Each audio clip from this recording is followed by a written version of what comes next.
All right, we are here with Hollywood Hino. What's up? What's up?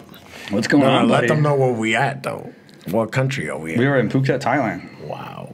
Amazing. And we are post-workout at AKATE Thailand. We just did a grinding... A birthday workout. Airdyne. I turned 41 in a couple hours. Yes, sir. I'm not happy about that. Congratulations. But we worked out hard, yeah? And I'm going to say I'm very proud of you, man. You worked hard as hell. Neither one of us quit. Hey, man. Dylan tried to give us a crazy workout, bro. The Airdyne workout. He tried to burn us out. And we did it, bro. Yeah, man. You can't kill something that wouldn't die. Because I got that mentality. I can't stop and go slower than you. No. And I could tell you have that same mentality. I'd rather die. Because you were hurt and I could see like me, but you couldn't stop and you couldn't quit.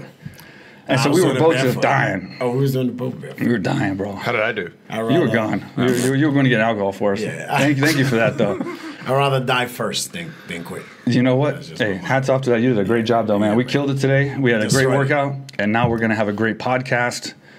And, yeah, welcome to the studio. Yes. My home. I've been watching this place on social media for like months and months and months, and I'm finally here. This ain't like the impulsive Logan Paul, like professional studio, but it's the best we could do here. No, It's the best we could do. It's not about professional, like, equipment and all that. Is all about that. Well, we got more camera angles. Well, we got the equipment, just the room's not so huge. Shout out to Logan Paul. We don't have 250,000 views on YouTube an episode, but we'll get there, man. Those things come. Those things come in due time. You just got to stay getting guys like you on here. Well, there's only 3 of us. So, I mean, I'm sure that Logan... But, man, we are behind them, there's like 300 people. Yeah, exactly. So we are very happy to have you, man. Thank you, man. Happy to have you on here. I've been following you, training through the quarantine. I've been stuck in my house, man. Like, the roads were blocked. You were lucky enough to be in a like district that was like where gyms were. So I was watching you work out and training. Yeah. I couldn't even go to my gym. Wow. Like the roads were blocked and I couldn't even go to my gym. My police chief, obviously we have connections with the cops, so they would let me go through, but it's like I couldn't really. But still, you couldn't use it. I couldn't come here. I couldn't come here. Yeah. We couldn't see each other. We couldn't do podcasts together. It was crazy. Just routine. I was just staying active every day. I saw that, man. Running to Hawaii Beach and back. Being inspirational. Nah, man, I'm just doing me, and people think it's inspirational. I just love it. Motivating the people, the culture. You know what I mean? But we're not young. People are home, so I'm just entertaining. We're not spring chickens, man. We're not young, We're not young, dude. So when people see us training, man, it's like inspirational to people. We are young mentally. Yeah. How we live our life. Like, the numbers doesn't mean nothing. I can get any 20-year-old right there and slap them up. Yeah. You know what I mean? And that's just my mentality, because I feel young. You know what I mean? I look young, and I'm like, yo. It was cool, man, because, dude, I work out with a lot of, like, up-and-coming fighters that are trying to prove themselves, and they train alongside me, and they're like, I'm going to prove to him I'm a fighter so I can get sponsored or I can be whatever. So they try harder, and I still outdo them, because I have that mentality, that competitive mentality, even though I'm 40, 39, 38, whatever I was. And it was cool training with you because, like, I'm thinking, like, he's not a fighter anymore. He's a trainer, and, like, he's close to my age, and, like... But, like, you're the same. No, we're the same age. You're the same, but not even the age. You're the same, like, mentality. You're that. You're that killer. It was that killer workout, bro. I'm the same mentality, though. We killed it. Yeah, I'm always gonna be. I like that. Like, after a while, when you get older in numbers, now you have to use your smarts. Yeah. You have to use your smarts now. And beat the athletic kid or the athletic competition that's next to you. Yeah. So I gotta beat you with experience. And that's what I use. Yeah. Well, that's what. Are you retired? Because according to Wikipedia, which is always correct, it says that you're not retired. So they never say fighters are retired if they don't announce a retirement. Right. Once you announce it, they say it's once like you time announce to go. it, then they'll put it up. Yeah. But if a fighter doesn't say, "Hey guys, that's it, I've hung the gloves up," then I'll still be an active fighter because like. Any promoter, Oscar De La Hoya or Eddie Hearn or one of these guys, Bob Arum, they can call me right now and be like, hey, we got to fight for you. Like, what's the name? How he got called last year, and he was just sitting home doing nothing. Andrew Ruiz. Anthony Joshua already had a fight. So they call Andrew Ruiz. He was just home. So fighters are always ready to, hey, take the fight or not? Is the money good or So that's why they have me up there. So are you training like we trained today? Or are you sparring? Like, are you taking hits? And I mean, I know you spar with Logan Paul. Yeah, but like, are you I spar sparring? with those guys? Yeah, I move around. You know what I mean, to test my skills and still test my, like widths and things. But it'll be like it won't be like a real fighter. It'll be somebody like like one of the clients or one of the people. A guy like myself. He's had 0 fights. Definitely. Yeah. I'll definitely kick your ass. Oh, I will. You know, I will boost your confidence if that's what you're looking for. So yeah, I still test my, like every day, like my strength, my stamina. Most of our stamina is what we all lose after not playing sports, not just boxing or fighting. But stamina is what we lose. So we always want to, we're men.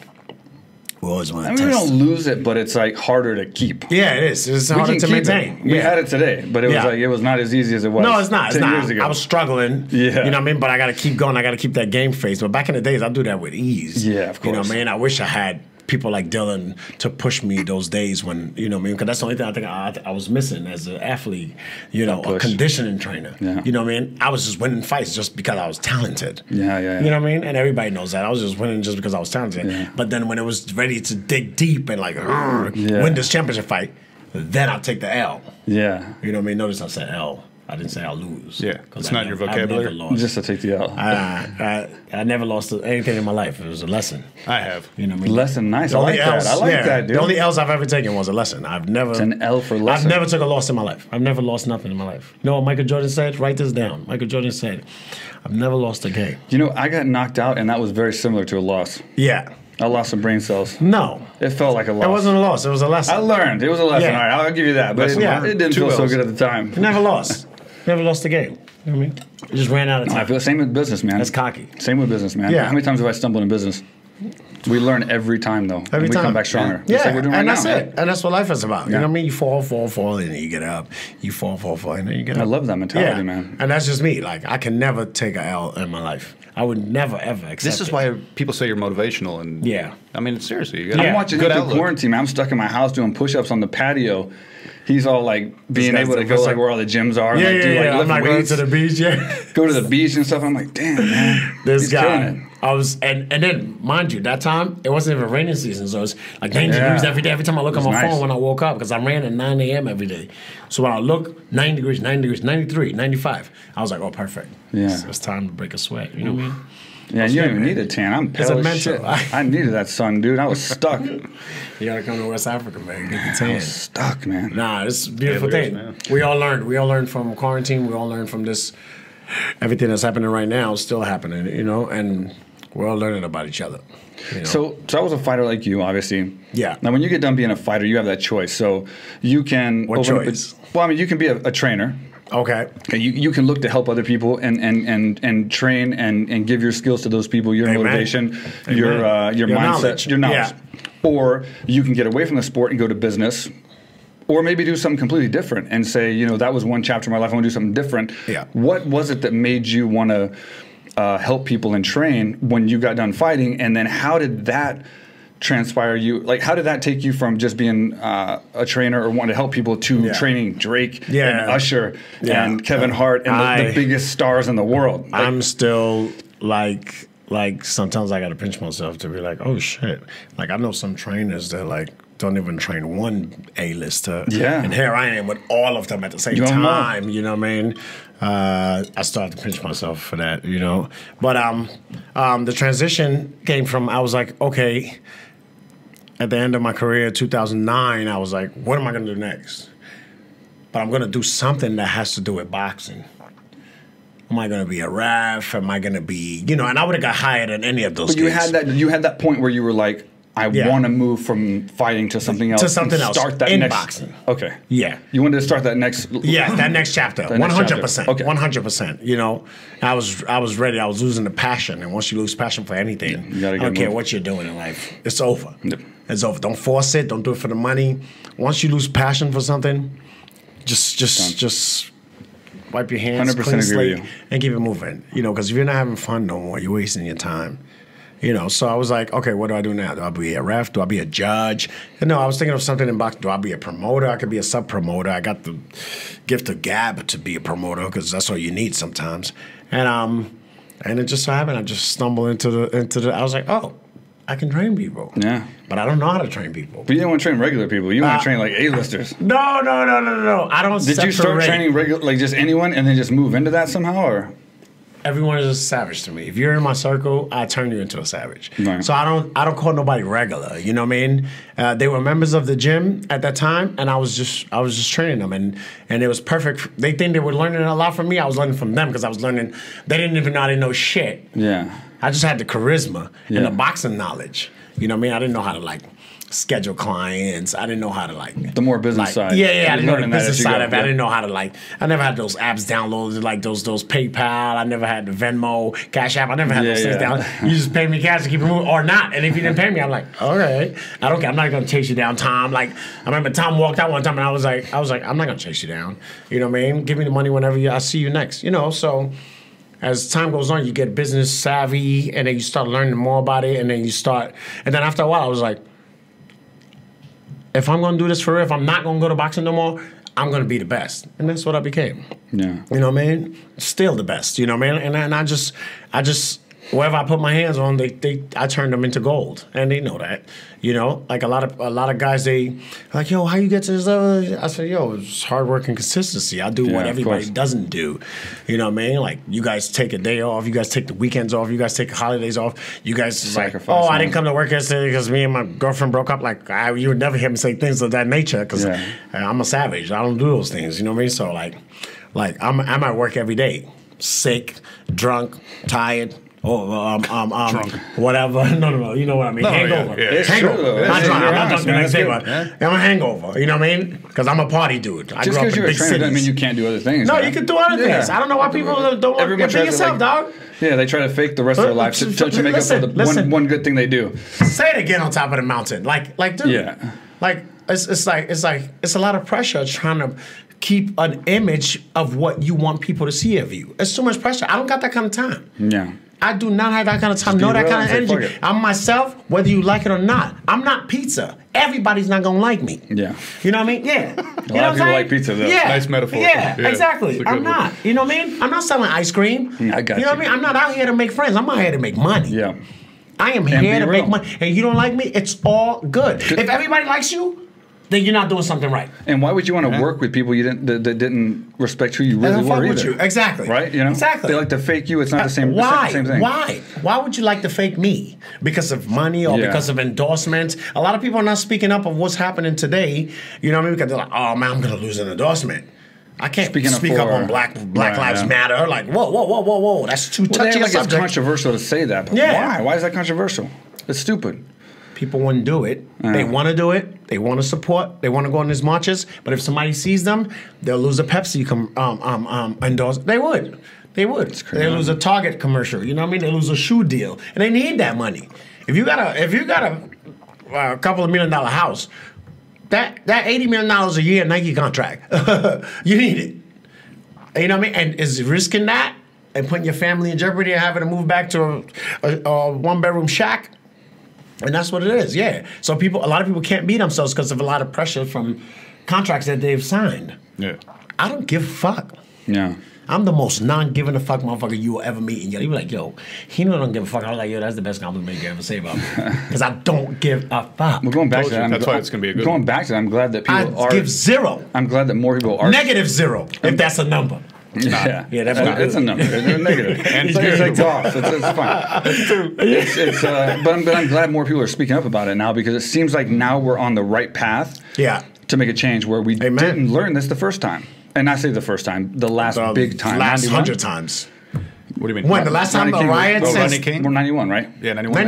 92. Come on, man. So we learned enough from that. Well, we weren't there. So I feel now, the pain in my shoulders. So now I feel like we're actually taking the right steps. Bigger people and bigger voices are standing up. Social media is bigger. And at least I feel like that. And that's why I stood up too. Because I was always, like I said this before in a podcast, I was always along the lines of like, I'm not racist.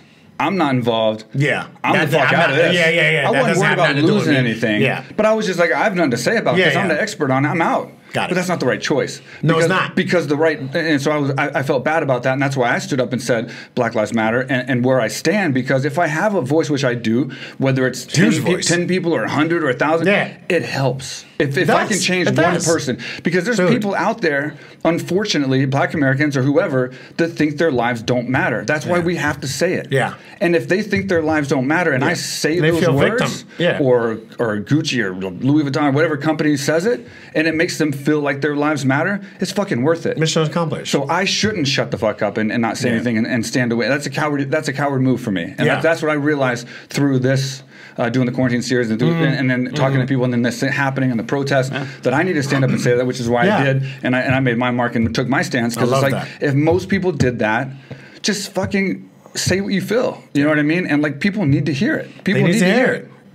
Because it's easy to say all lives matter and we're all no, it's not about that bullshit anymore. You know what I mean? There is privilege. There's like there's situation. Be specific. Right now, it's about Black Lives Matter. That's it. It's Black Lives Matter. Amen. Fucking stand up and say it.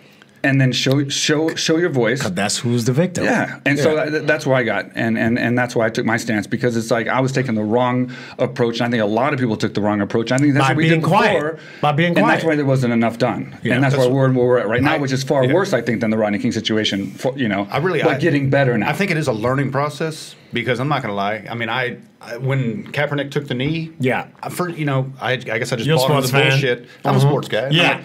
It takes a while to learn like everything else, bro. Yeah, I had family fight, wars and police. My dad was a cop, and many friends that are, as you know, and so when Drew Brees said it, I didn't think, what I'm talking about, when Drew Brees, a long time ago. No, like last week. No, they brought it back up. He was apologizing. That's what I'm saying. Recently, because I honest to God, I mean, I can admit it. I really thought it was kind of disrespectful to the flag, but looking back now, it's like. You got, like I said, I'm learning. He took the best approach, the best peaceful approach to get attention to it. But the peaceful shit doesn't work. Which could have prevented what's happening now. And now I get it. Yeah, it could have prevented what's happening now. They thought he was crazy when he was doing it. Yeah. But we didn't pay attention, and now we're dealing with this. Now he was ahead of his time. People listened to him that time. You're literally going to have entire football teams, black, white, Asian, Mexican, just doing it. Are going to take knees. And it's going to be normal now. Exactly. When Kaepernick did it by itself, that's crazy. Dude, I read an article where Rosa Parks refusing to sit in the back. Now, it takes time and it sucks. And I read an article that a police chief just took a knee with protesters, and the entire SWAT team quit. They resigned. Stupid. That's stupid. The entire SWAT team resigned. What state was this? I don't know. If you search what I just said, it'll come up. But it was a police chief, and I saw her interview. It was on one of the news sites on my Instagram. And they quit. Why? She took a knee, and they assumed it was for another reason from a situation that happened before, when she was just trying to do what the community wanted. She was trying to take a stance and say, "Hey, look, we're with the community. We're not against. Not all police officers are against you. You know what I mean? Let's do this together." Care. Yeah. And she took a knee, and the SWAT team completely resigned. The whole SWAT team resigned. It was in Florida, if you want to look it up. I'll take the job. And that's crazy, man. That's crazy to me, because it's like, just think about the situation. It's like, we don't want to deal with this shit again. No, we're not. And we're going to deal with this shit forever. And like I said, well not forever. And doses. Not forever, because I have this crazy assumption. No, I'm saying, in the future, as long as we are all alive, we're going to deal with it. Together, we got about 25 years left. But I'm saying like 200. Yeah, exactly. 200 years that's from not now, going to be solved by that time. No. 200 years from now, 300 years, we're all going to look the same. So many interracial relationships, and people are half this, half that. We're all going to eventually be the exact same people. So why not? It's going to take a long time. Deal with it because it has gotten better throughout the years, you know what I mean? And then something like this comes up again, and then people have to riot and make a stand and make speeches and rally. Point on that. Yeah, and protest, and say, hey, listen, this is not right. And then it dies down for a while, and then it comes back up. Like, look, And the rioters are wrong, and the people that are committing violence and doing it, whatever. But here's the situation. Dave Chappelle had a great point in his 846 YouTube video. He was basically saying something along the lines of, and trust me, I'm not an expert at this, but he was saying how a cop was killed, and they found the people that killed the cop, and there was like 400 cops that showed up, when they found out where these people were. Yeah. And they just Swiss cheese these people. And they did it. And this is how smart Dave Chappelle is. He knew all the facts. They did it because they killed one of their own. The cops lost one of their own. Yeah. So he was like, what the fuck do you think's going to happen when a man's on the ground pleading for his life and you fucking kill him, like you killed him like that? What do you think's going to happen? You know what I mean? What happened there? 300 cops showed up to fucking kill these people because a cop got killed. You know what I mean? So any black American is going to relate to George Floyd and say, this is bullshit. This is our people. Yeah. This is our and now the new footage came out with the Asian cop who was being told to check his vitals. It was more violent than the first video because they're saying he's not moving. On a different angle. They're saying he's not moving. They're saying he's dying. They're saying check his vitals. Yeah. And the cop is still pushing him away like, shut up. Didn't even like, it's crazy, man. It's he should be just as guilty as... Dude, it's like if you hear the words check his vitals, he's not moving, he's not talking, and you know he was begging this entire time, 8 minutes or whatever it is, go check his fucking vitals, man. Please, make sure you don't kill this fucking guy. Do your job. Everyone responsible there. You know what I mean? Like, it's, I don't know. We're going all day about it, but either way, it's... I say we just make a pact right here. None of us would just stay here in Thailand. I don't know. Either way, long story. I got to go back to the States and make sure my peoples are good. Well, long story short, do you think that we're taking... I mean, do you think that we're a step ahead now, going in the right direction a little bit more than we were before? Like, hopefully this is the right... We're not a step ahead yet. We're bringing light to it. We have more voice now. Yeah, people are ignorant to it still. You know, to racism, they're like, "What? Are you serious? My grandparents were racist?" Like, yeah, dude. You know what I mean? Like, people are still ignorant to it, but it's bringing light to it. You know, and it's very educational. Like, I'm learning a lot, and I knew a lot already. You know what I mean? But yeah, it's bringing light to it, and like you said, more powerful people are taking a stand. Yeah. You know, like I've heard Beyonce say something about it, like, you know, but not just Black Americans too. It's good. The cops, the cops are saying something about it. Stance, companies and things like this. The journalists are saying something. You know, like the whole what is it, LGBT and that too.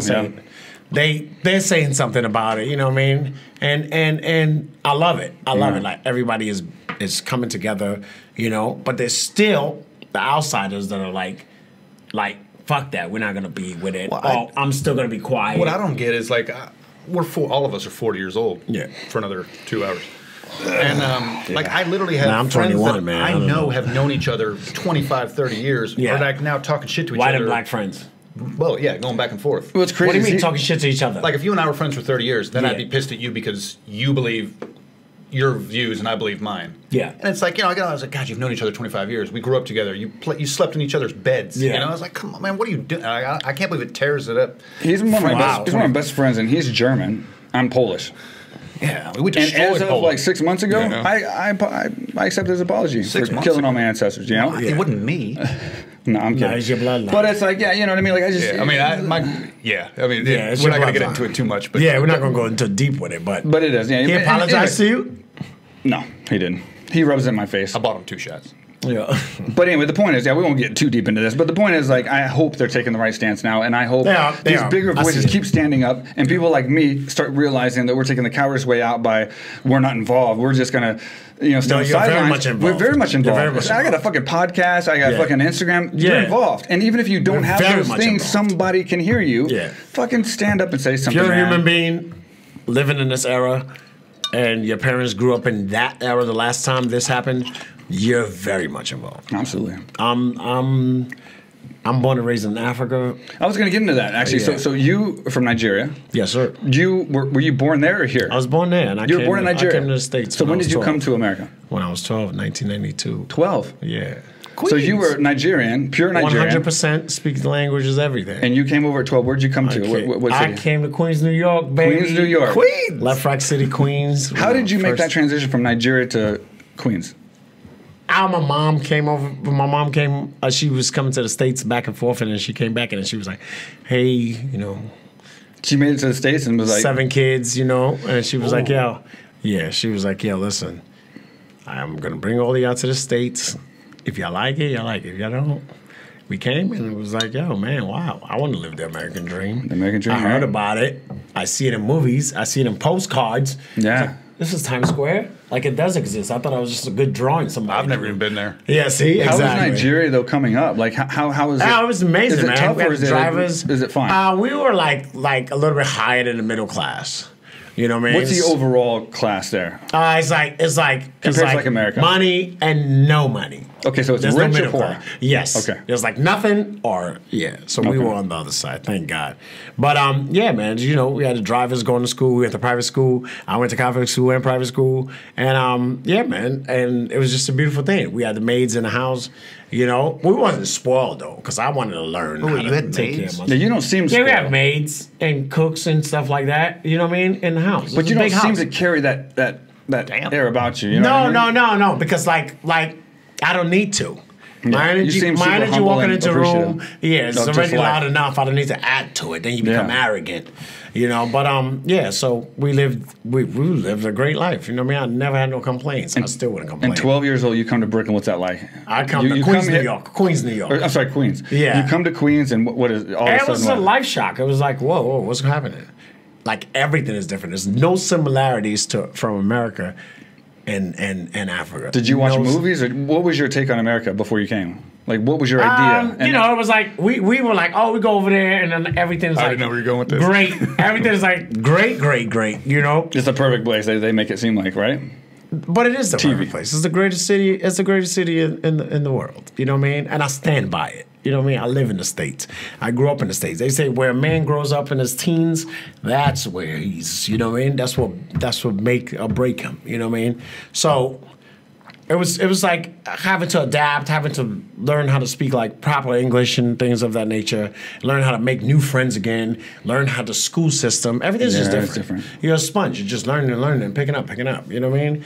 And you get your share of bullying and tease. Thank God that thank God I got tough skin, so that doesn't bother me. So you got picked on. Yeah, you get picked on. Because you're from Nigeria. You get roasted. Yeah, and kids are super ignorant in the early 90s about being from Africa. They don't know nothing. Like they know now. Now you got movies like Black Panther and things that people were like, oh man, let me tap into my African roots. Yeah. You know, but back in the days in 1992, people were like, hey yo, did you live in a house? I'm like, what? TVs, everything. They're like, damn, because when we see Africa, when we see jungles and Tarzan, do you know Tarzan? You know, you get all those questions, you know, as every immigrant kid has gotten. You know, but you get those things, and then you just look at them like they're crazy, and then you answer like, dude, I had like 5 drivers. What do you mean? They're like, oh, I thought like when you come out the house, like crocodile bite you in your ankle. I've heard it all. So I don't know. As time went on, it just made me like. So you moved to the U.S. and then you know what I mean, like. I know you roll with drivers and stuff like that. Yeah. You know what I mean? Like, were you on your own money in Zamunda? Oh, no. I had my picture on the $20 bill. I did. So you come to America, and where did you pick up wanting to be a martial artist and get into boxing, and why? Why? I don't know. I think out of all my brothers, I was probably the most quiet one. I was like the one getting great grades in school. I was about to say, you're loud. Not the fighter type. Yeah. Oh no, exactly. That's funny how that transitioned, right? Yeah. I was the quiet one. I was like the going to school every day and everything. So, but I always had a thing for sports, man. When I turned 14, I just wanted to play. I just love sports, man. And sports helped me make friends because I was good at sports. I'm talking about every sport, basketball, football, everything. I was so good at every sport that like I made friends easily because people wanted to join their team. Hold on. You're good at basketball? I'm great at basketball. I bust that ass. Gonna put some dollars on it? Because we have a basketball court. Lots of dollars on it. Well, how many? I will put a lot of as much as you want to put. I beat him in basketball, and I suck. You see me. First of all, you see me roasting him. He's a great basketball player, but his competitiveness. I know he's not good. Okay, both the pressure. I know you can't beat me. It's the pressure that gets him. 1,000% you can beat me in basketball. He beat me at horse one time. The pressure gets him, bro. My ex-girlfriend's a horse. Well, I'm hung like one. We got a lot in common. Whoa. This guy's confident. The pressure. He can't handle the pressure, bro. So, see, you fold. Okay. You fold. When we play horse, I'm not allowed to dunk, and I'm not allowed to shoot threes because his elbow hurts. Dunkin' I'm 6'1", bro. I've had 5 elbow surgeries. That's not my problem. How's he going to dunk at 40? You can't even grab the net. We'll go right now. He won't even go play now because he's so lazy. I'll go right now. He Woody Harrelson.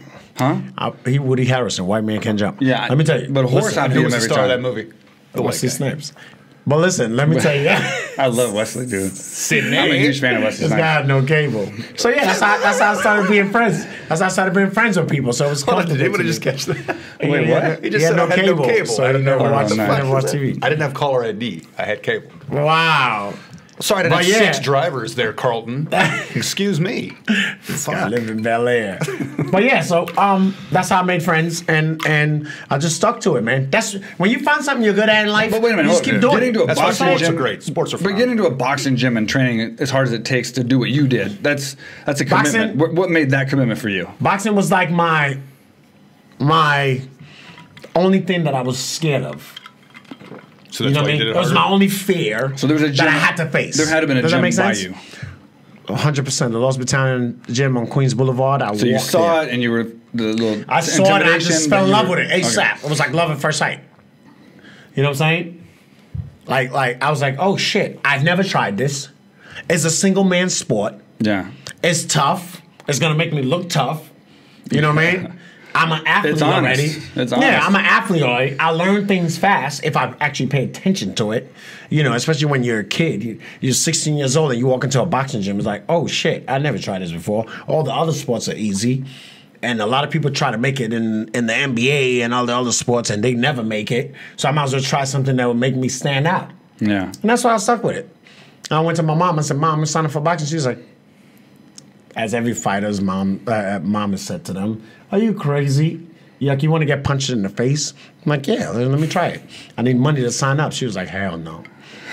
Look at Muhammad Ali, you're not going to have brain damage. I was like, he doesn't have brain damage. Come on, you could have that conversation. I went to my dad and I said, Dad, I need money to sign up for boxing. He's like, yeah, nice. You know, dads go, yeah, because they want to be tough. Of course.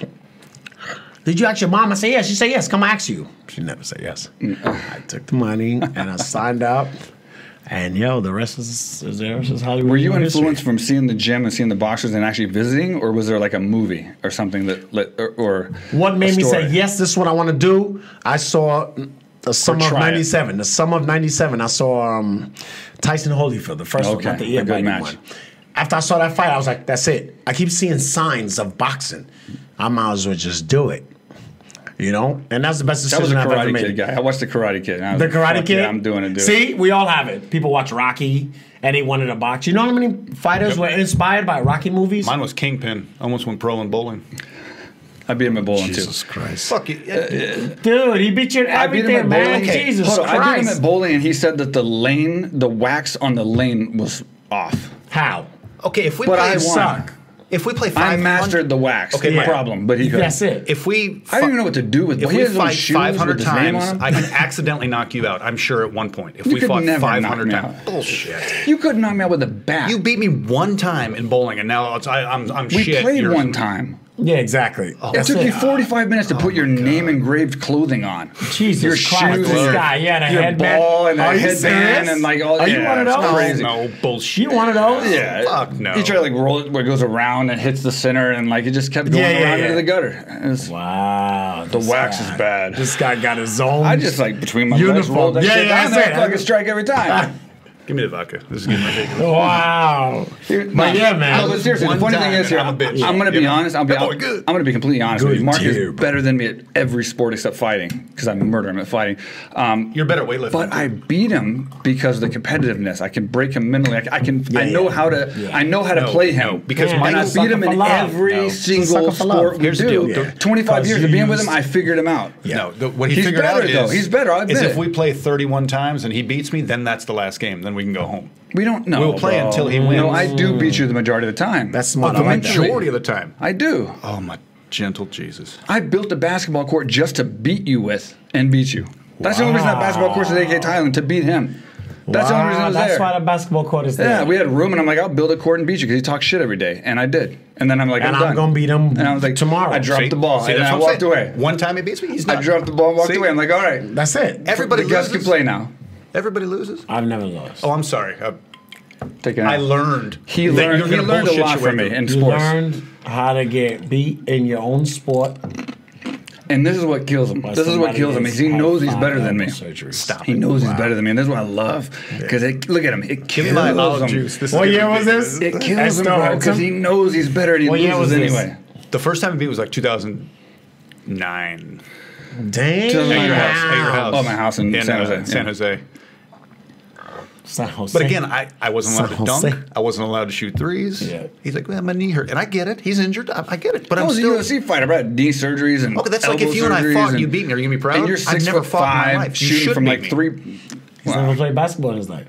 I never played, bro. Oh, we have.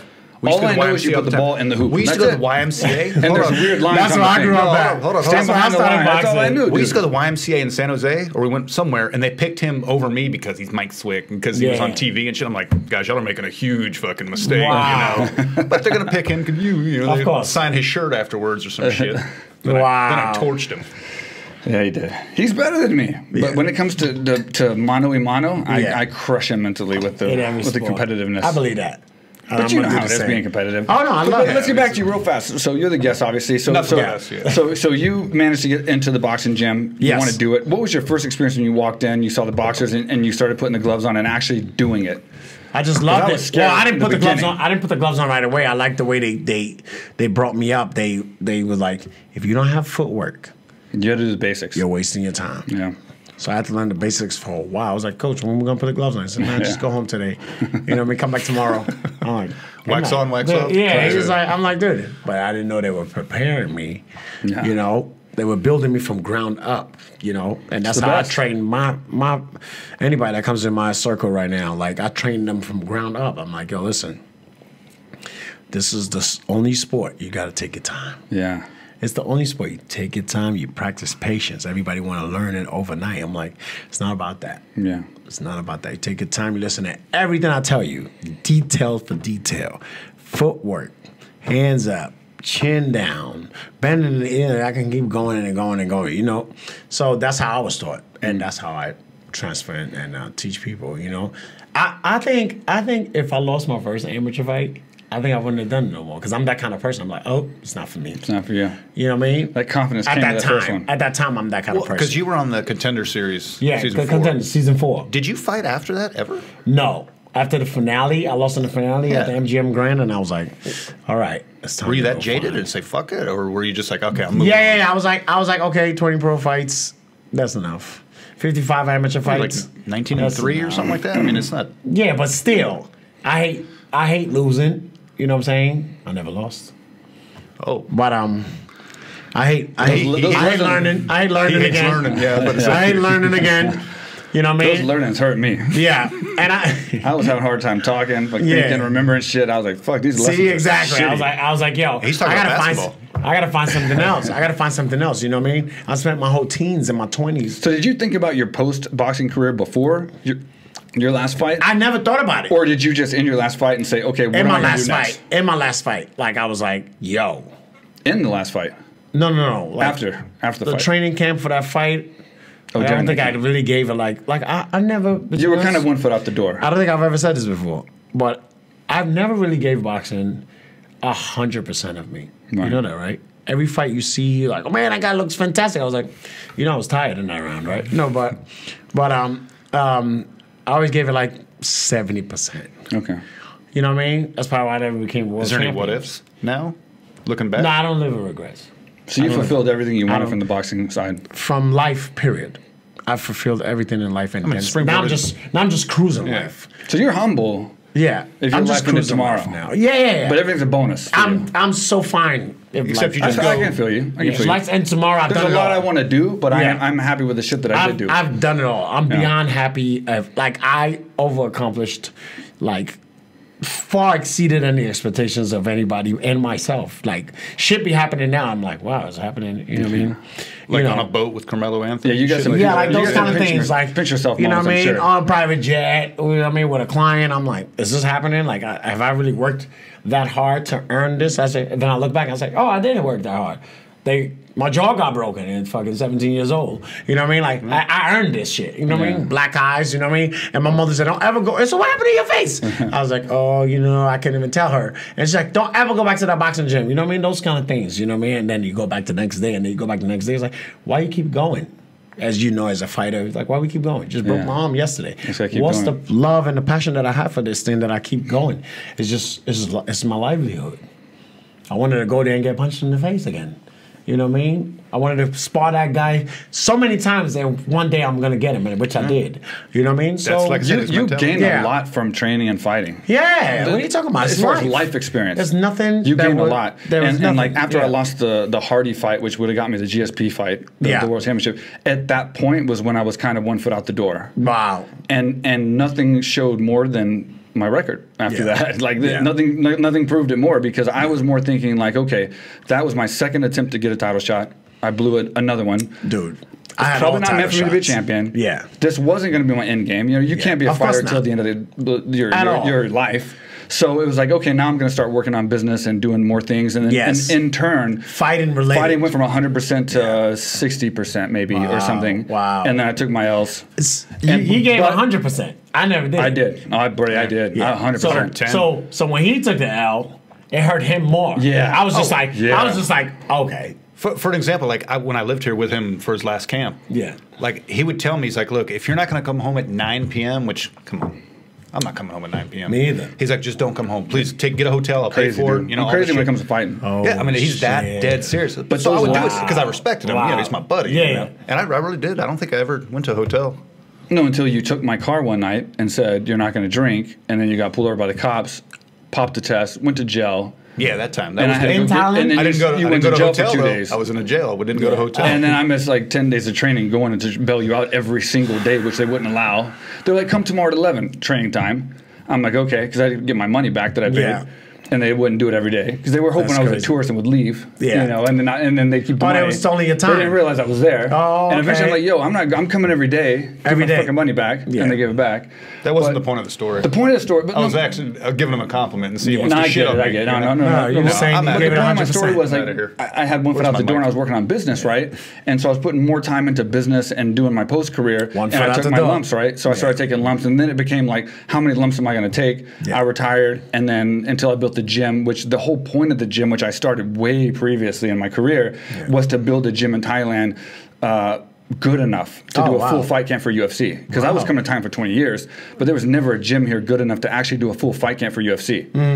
There's camps good enough to do Muay Thai, but then I have to go re-break the Muay Thai stances and the things I couldn't use in MMA, and then do another full fight camp in America, and then come back to Thailand and do the whole thing again. He already had this in his mind already. So once I built the gym, even though I was already retired, out the door, it became more of a marketing thing. And then I took another fight in 2015. I ended up dropping a decision, but it was like fun. It was a Conor McGregor card. It was great, tons of people, huge audience, and like paper. It was fun. So, again, I was setting up what I have now, which I don't regret. I don't mind those L's because now I have another life which I love more than fighting. Another platform. And fighting gave me that life. And you're still in fighting. And I'm still involved. Yeah, still involved. I will give him this. If you tonight, I'm sure we're gonna have, like I said, a couple drinks. It's his birthday, whatever. You could text him at 4:15 today for tonight, whatever, tomorrow morning, however you want to call it. He'll answer. Yeah, me too. That's all. Well, I won't. Just so you know. So don't text me. I don't have an off time, dude. But there's no off time. I will say I might ignore you. Yeah, but it's purpose. But I wasn't sleeping. It's purpose. It ain't like I'm sleeping. You know what sleep is for? I will say he can. You know he what can sleep is for when sleep you work is for all day. billionaires. For billionaires? Sleep is for billionaires. Write that down. Right there. Yeah. Van Wilder's dead. So when people say, yo, I was sleeping, I'm like, are you a billionaire? He's writing it down. Look, he's writing it down. So I say, yo. Greg knows when I text him something like 4 or 5 in the morning. Yeah, me too. And I'll be honest, it rubbed off on me. You got to admit, from me 5 years ago to now, or 8 years, however you want to do it. What, this guy's a big sleeping to 12? No, he's just I'm saying fired from every job. Let me explain something. Work ethic. Horrible before. Trash. Let me explain something. The last podcast, I felt bad because he grilled me on the last podcast. I'm going to take a shot. Good shot. We grilled me on the last podcast. And the way it came off, because we talked about me firing him or transferring him, whatever you want to call it, a bunch of times, it came off as if he's like this big screw up that didn't have anything in life. But in reality, he's a guy who found his calling. Wow. And I helped him find that calling. You know what I mean? Nice. And so I feel like that podcast, I felt bad afterwards because the point didn't come out that should have came out. As he does a great fucking job at his job. You know what I mean? We put the emphasis on the fact that he fucked up before. Yeah, right. He's a Subway artist who fucking scammed Subway. We could have fucked him up more in that last episode, dude. Like we honestly but the point was we're just being funny. He came around. You know what I mean? Like through whether you would give me any of that credit or whoever it doesn't matter. The point was we found your calling and you kill it. He kills it. He's the best people person, and he's a huge reason why AKATE Thailand has that family atmosphere. The first day you were there. Yeah, the first day ever I was there. That's the first person I met. He cares. Yeah. He cares. He's messaging these people, our customers on Facebook, and they're going out and doing things, and like it's a family, bro. You feel that vibe. Yeah, of course. And it's because of him. It's because of him. Man. You have to. So, I mean, it took 25 years to find that shit, you know? Frustration, 30 years. 30 years to find that shit, but it came out, you know? And he does a great job. You know, I'm a late bloomer. So I don't want people to think I was always good at like doing the bare minimum, but still do all right. Yeah. Like, you know, like that's a lot of people. You know, and not show up and not care and make funny jokes and like everything. I could always bullshit my way out of crap, you know? Yeah, he was the funny guy. And like, and that podcast came off kind of rough because it's like, oh, you caught him or you met him when he was stealing from Subway, giving free sandwiches and doing all this crazy shit, and now you hired him. You're an idiot because you have this guy working for you. You can't clearly trust him. He's my most trustworthy friend. Wow. He's proved it time and time again. Wow. Time and time again. Yeah. Like where he could have easily taken this and that and the other and were telling me things and done stuff for the company and done things late at night. So it's like I want to clear that up because Yeah, because we're going to start talking shit about me here in a second again. We'll get back to talking shit about him. But I just wanted to clear up that. He's a good worker. We found his calling finally, so... That boy good. He good and terrible. We got to get you to watch Coming to America, buddy. So you get done fighting. Do you make the decision to train people? Do you start just training regular people? I shouldn't say it like that. Regular people. I mean people that might not be fighters or whatever. Yeah. Do you start training... Almost said it again, huh? Everyday Joes. Yeah. And then move into where you're just now the hottest celebrity trainer out there? Or how does that work? I was training like the members at the gym. You know what I mean? So you had a gym that you were working at? These are all Wall Street guys. These are all like accounting guys. You know what I mean?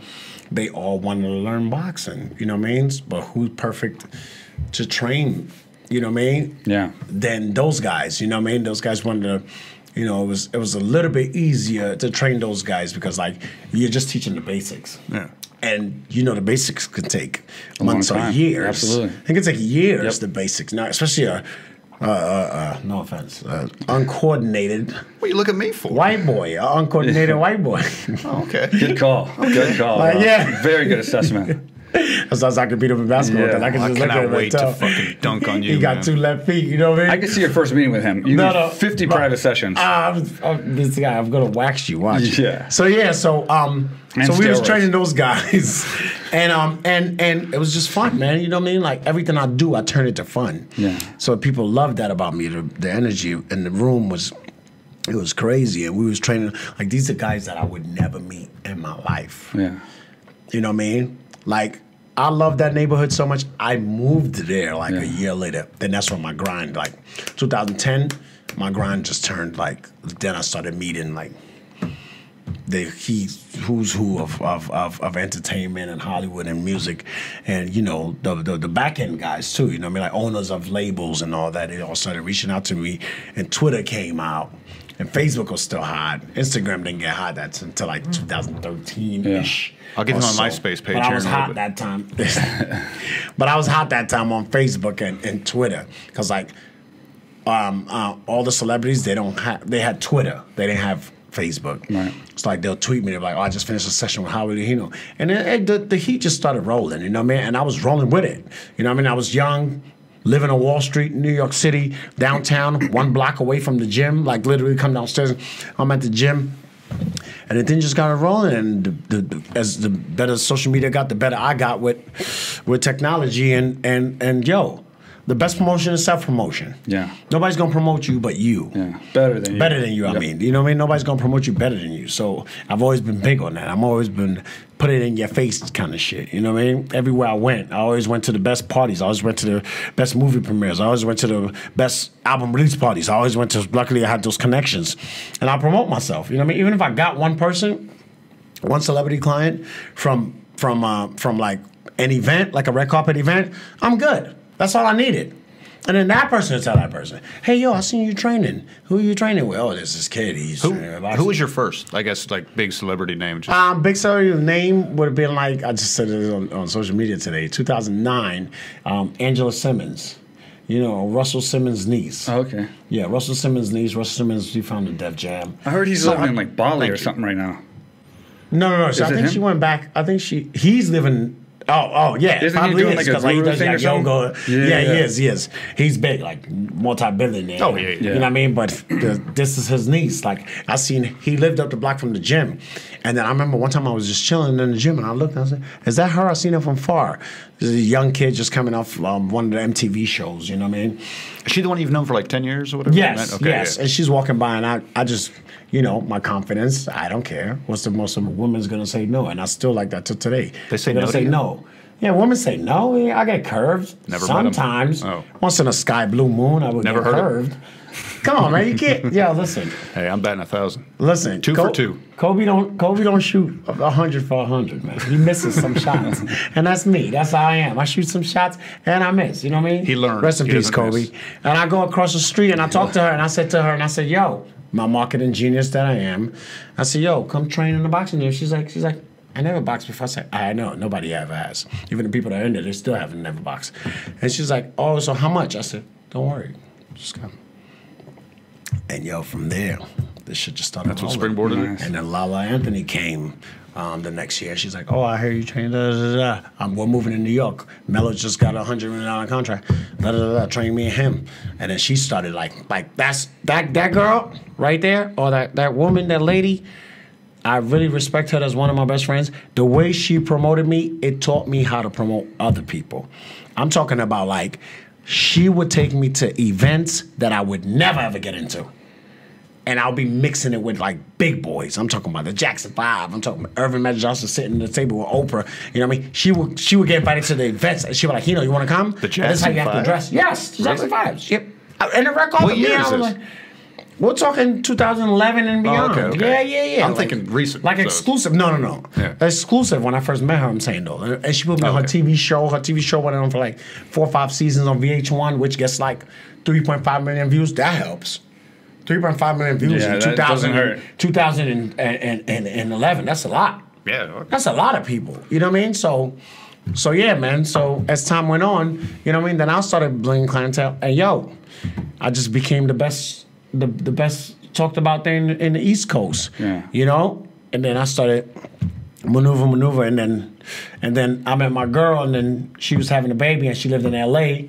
Long story short, she was pregnant, and I was like, oh shit. She was like, but we'll move to New York. I was like, that's not a good idea.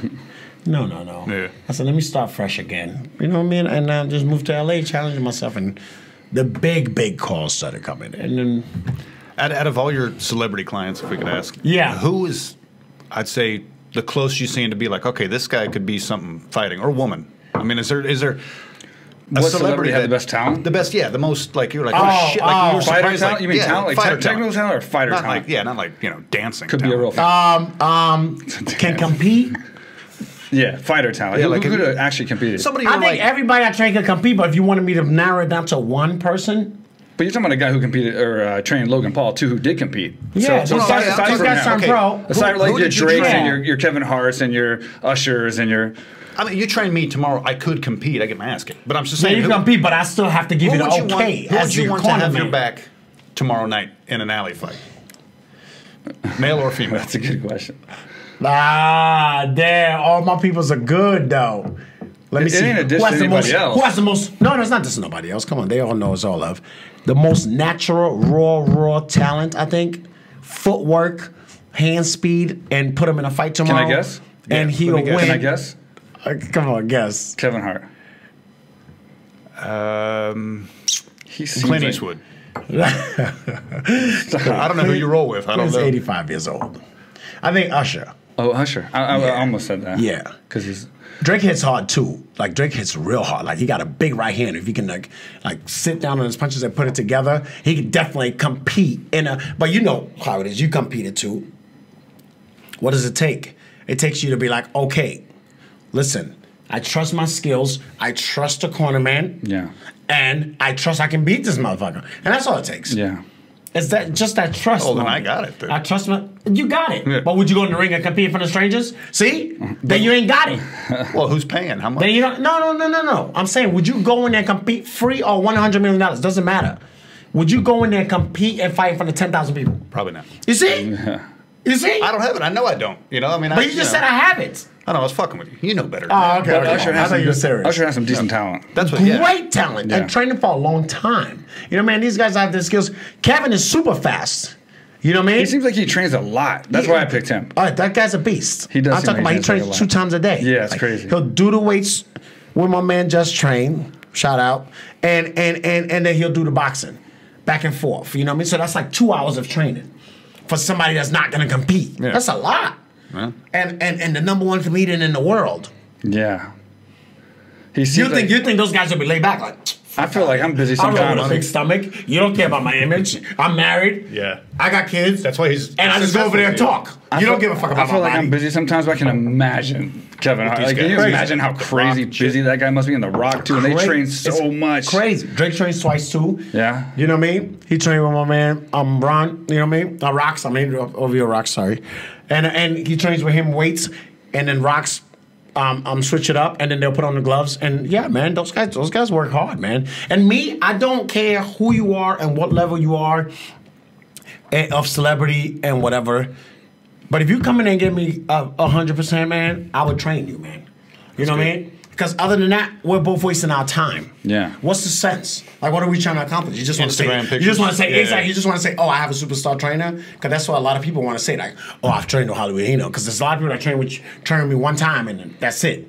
Yeah. And I know why they came. You know what I mean? They act like they wanted to, you know, maybe do some long-term shit or whatever. But a lot of people have come and be like, yo, listen, I want to train so bad in your gym, whatever. I'm like, here we go. I give them the chance. Just like we get. I give them the chance. They come in there, full camera team. I'm like, what the fuck you doing? Yeah. It's your first That's when session. you know, Who the fuck are these people? It's like, oh, you know, I need content from my... Oh shit. Yeah. I already said yes. Hey, I can't kick you for out. it, though, yeah. I can't kick you out the gym or whatever. You know what I mean? All right, now you said Usher, now female. Usher's so good. You got to give us one female now, too. Oh, damn. One female... Who's a killer beast combination? Oh, Mia Kang. Why do I know that She name? was in She's Thailand. out here too. She was in Thailand. She is in Thailand. Or you were going to bring her to the gym or something, right? That's what it was. Yeah, I remember Why that. do I know that In name? March. She was going to come in March. Whatchamacallit? What's the name? My boy. How do I forget his name? Wasn't she on the ESPN or She competed. fuck yeah? She with Khalil. If you saw her, Okay. you'd know it. yeah. yeah. You know her. Yeah. You know what I mean? Tall Asian beast. Yeah, she's a fighter. Yeah. Undefeated. I thought we were talking about people that weren't fighting. Okay. Beast. You know what I mean? She'll fuck any girl up. Yeah. You know what I mean? She can really fight. Her last fight, she had a 3rd-round knockout.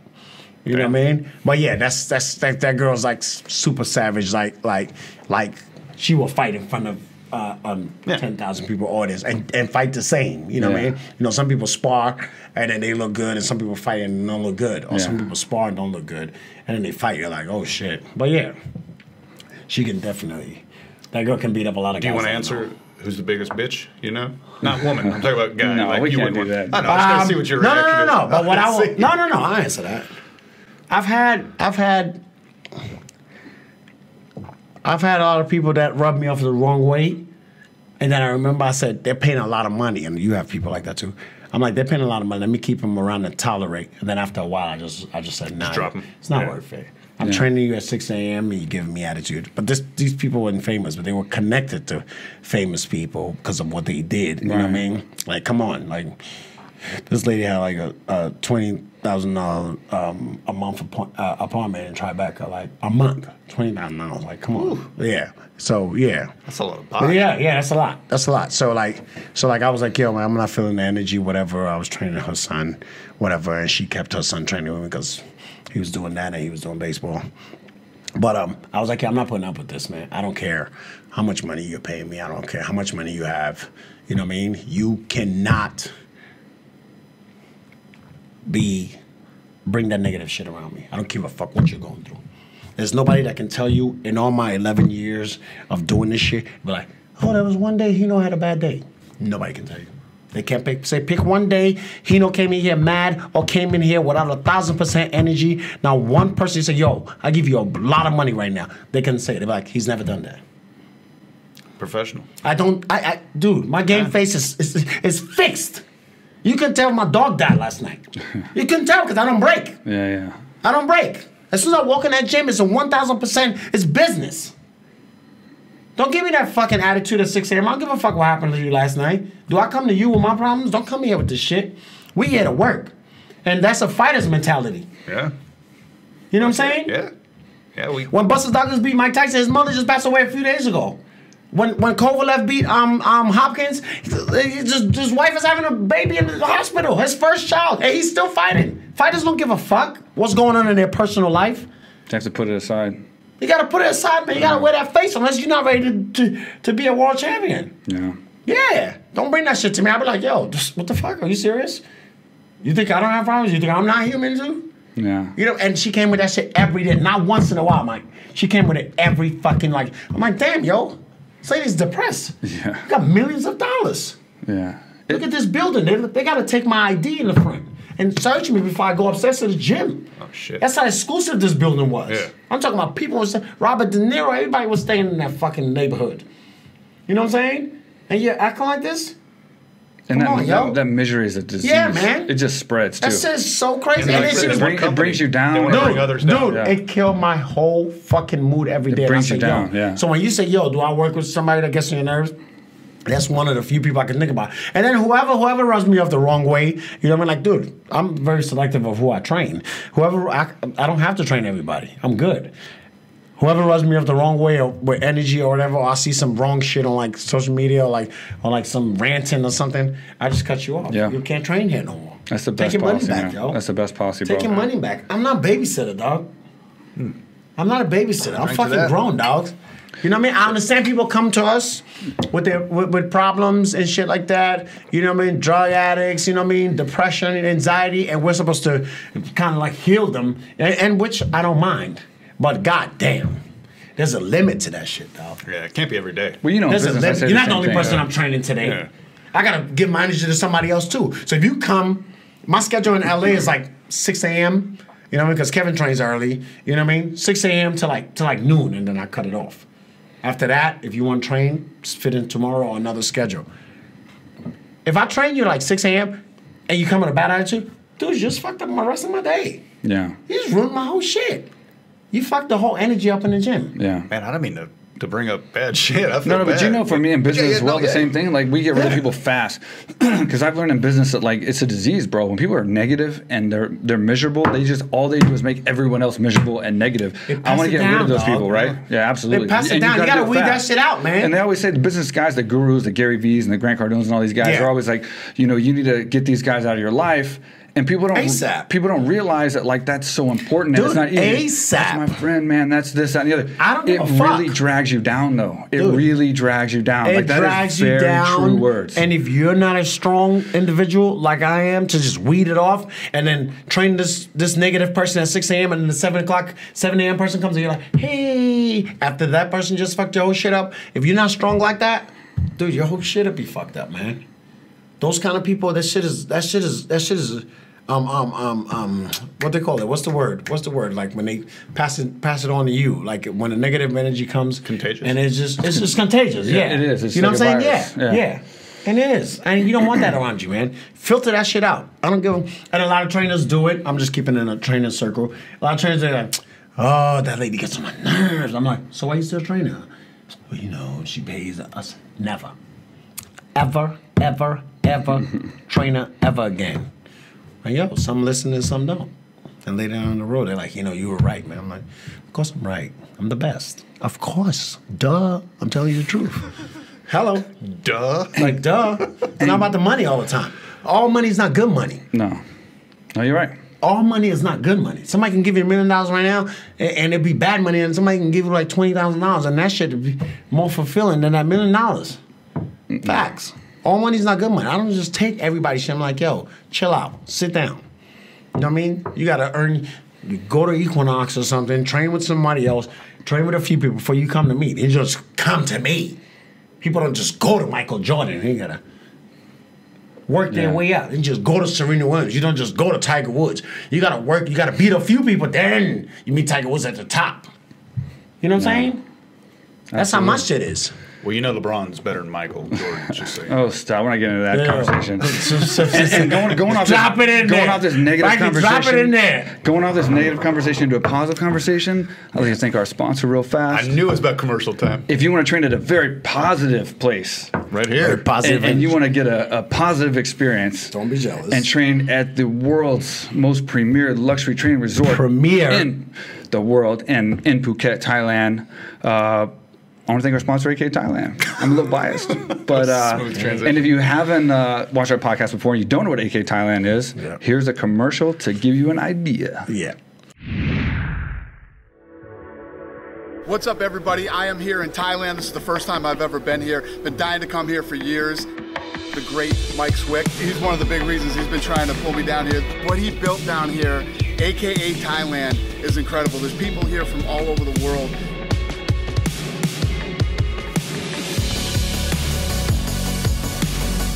You can train mixed martial arts here, jiu-jitsu. They have weightlifting, they have cardio, and obviously they have Muay Thai, boxing, everything.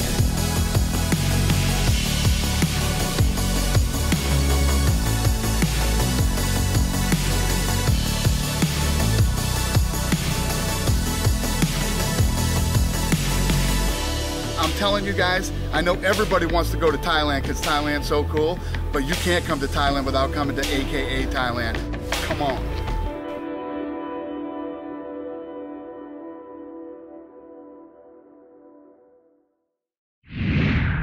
All right, we're back. We're back. Hey, speaking of that, Family Matters. Phil Davis, 4-time NCAA Division One. Division One, Yeah. All-American. What college you go to? But was influenced by AC Slater on Saved by the Bell. Speaking of that conversation we just had during the commercial break. So Saved by the Bell did some crazy shit for Changed a my lot life. of people. Not just influential for you. It got me like a Zach Morris to hang out with the Screech type in high school. Oh, wow. Who turned into That's how Zach we met. Morris fast. Yeah, overnight. Would you rather hang out with Zach Morris or AC Slater? Come on. Zach Morris. Yeah? Gotta You think go. so? Like in high school or like right now? I don't even know what Zach Something Morris like is that doing time. right now. He What got a did he show. do after He Saved by got a the show Bell? on. Mario he Lopez played was a doing cop. stuff. He played a cop. Oh, did he? He was like NYPD NBC Blue or show, something. yeah. And then he did what's it called? Franklin and Bash. I mean, I don't know what celebrate that his is. whole catalog. I'm not gonna lie. Saved by the Bell was an That's an Office reference. amazing show. Classic American hit It's TV amazing show. American classic. Huge. And the richest person on there, young African American woman. Lisa Turtle. Yep. What do you mean richest person? On that show, like she had the most money out of everybody on the show. Mm-hmm. She was spoiled. She So was speaking- hot too. Yeah. She's white now. Have you seen the pictures of her on Google her? What? She did the Sammy Sosa thing where she's Oh, no. skin. Trying to get movie roles. Why? Didn't work. I don't know. I don't know. Is that what Michael she Jackson was did? gorgeous too. The thing where you dye your skin, or No, he just got burnt. I thought. he dyed his skin to make himself white. Oh yeah. Sammy Sosa too. Have you seen? Why? him? Why would you do that? Disgusting. Just be I don't yourself. get it. We're just Especially if you're successful as being yourself. Don't change it. Why would but you change got it? white people that go to tanning beds. Still. I, Insecure. I'm pellet shit right now. I Insecurity is need to get tan. disease. Huh? Insecurities. Yeah, disease, true. Yeah. And that creeps up on you with age. Yeah. I got Then that bad midlife teeth. crisis hits and you're just fucked. So What'd you say? I got bad teeth. I got elbowed a lot playing basketball, and somebody commented on the last podcast about your boy's teeth. Oh well, It's all good. I still did all right though. Still been with all more chicks than that dude, guaranteed. Yeah, perhaps whoever Guaranteed. whoever complimented on it. Once you go, Mark. You never go back. All right. What's the word? What? Anyway, lightning round. No, finish. Once Finish. you go, Mark, you never go dark. You know that. Oh, shit. Wow. Jeez. All Black right. Lives Matter. Black Lives Matter. Jesus, Mark. All right. Let's go, champ. You want to do a lightning round? I think it should be time for lightning round. I didn't prepare, though. So I'm gonna be spur of the moment on the spot, and then I'll just go off your lead. So you lead, and then I'll go. So what we do the lightning round is we're gonna make the room dark. He's gonna ask you a Don't question, ruin it. We could just do it, and then we. and you have to answer fast. Okay. And then I'm gonna ask you a question. Okay. And it's got to And be. fuck, I had a couple questions in my head, and then I completely forgot. Let me think. I don't do anything for the podcast, so at least I can do this. Well, give me one of those. Well, it's only one. The other ones were You got, you my, got, you got my task backups? list, which I didn't do yet. But, Oh, okay. but can we? All right, let's do it. This There is we going to go. be totally winged. Oh, look at this. Dude, what the hell is going on in there? Logan Paul doesn't do this, huh? No, he doesn't Yeah, have strobe lights. next level, dude. These don't have to be too in depth. You just take over, and if I think of something, I'll come in. All right. So you just got to answer as fast as you can. And every time you answer, you got to take a small sip. New rule. I just okay. I kind of hinted on this earlier just to help you out, just a little foreshadowing, as we call it in the biz. In the viz, Ali or Tyson in their prime, who you got? I got Ali, the greatest of all time. Untouchable. How come he lost 9 fights then in his career? He never lost. He just He collected learned. He learned. He Well, learned. He learned his ass off there toward the end. Yeah. All right. Mike. Oh yeah, sorry. What was your worst or first job? Or it could probably be worst or first job? Maybe the up jab. The what? The up jab. No, you said job. Oh, they said jab. Sorry. I thought you meant. He doesn't know jab. I only had one job in my whole life. When I was 17 years old, I worked at KFC in Queen Center Mall. I worked there for like almost a year, and that's the only job I've ever had in my life. So when you say worst or best, it wasn't bad. Like I said, I take everything as a learning experience, and I learned as an individual that I was a hard worker, even when they weren't paying me. But did it make you not want to ever have a job again and work for someone else? Yes, it made me not want to be I hate clock in, asking to use the bathroom, wearing a uniform. I didn't like those things. Yeah. So I said, one day I got to be independent, my own boss, and that's what I became. KFC. What were you making an hour back then? 97. $5.25. $5.25. That ain't shit in New York. I figured. No, it's peanuts. That was peanuts, but still, as a 17-year-old kid. But like my buddy Mark of 25 years, were you scamming KFC and giving away free chicken to your friends? At some point, I don't feel like that was scamming. Fast food. So the answer is yes. So everybody did it then. So everybody did. So you're not a bad guy, Mark. No. Fast food throws the food away at the end of the day. At the end of the night. You're right. They can't save it for the next day. So that's what I gave. I had a friend that had a chicken store, and we'd go at the end of the day and get all the chicken. I'm from Africa. Do you think I'm going to throw chicken in the garbage? Am I crazy? Good food? So your friend showed up at the end of the day. And the whole neighborhood showed up. And it was first come, first serve. Who wants corn? Who wants corn? I threw it. Who was this? Like, this shit was, if there was camera phones that time, I would have epic videos. You were like Oprah. You get a breast. I was like, you get fries. Yeah, you get chicken leg. You get crispy. And you just get barbecue sauce. I hate you. You get barbecue sauce. You get nothing. You get barbecue sauce. Like, bitch, you get barbecue sauce. So when your friend came in like midday and was like, yo, man, what's up? Right there. Hey, yo, they it's going to get thrown away eventually. Yeah, it's probably the same one that I was an all-star. You know what an all-star is? Yeah. All-stars, you work in the front desk, and they wanted me to be up there and cheer the people on. Yeah, and then I'm the only worker that can answer the phone, except the manager. When the phone rings, you don't pick up the phone. Like, what the fuck? Hello, it's KFC. This is Hino. You know what I mean? I fried a chicken. I know what time to put it. 12 minutes.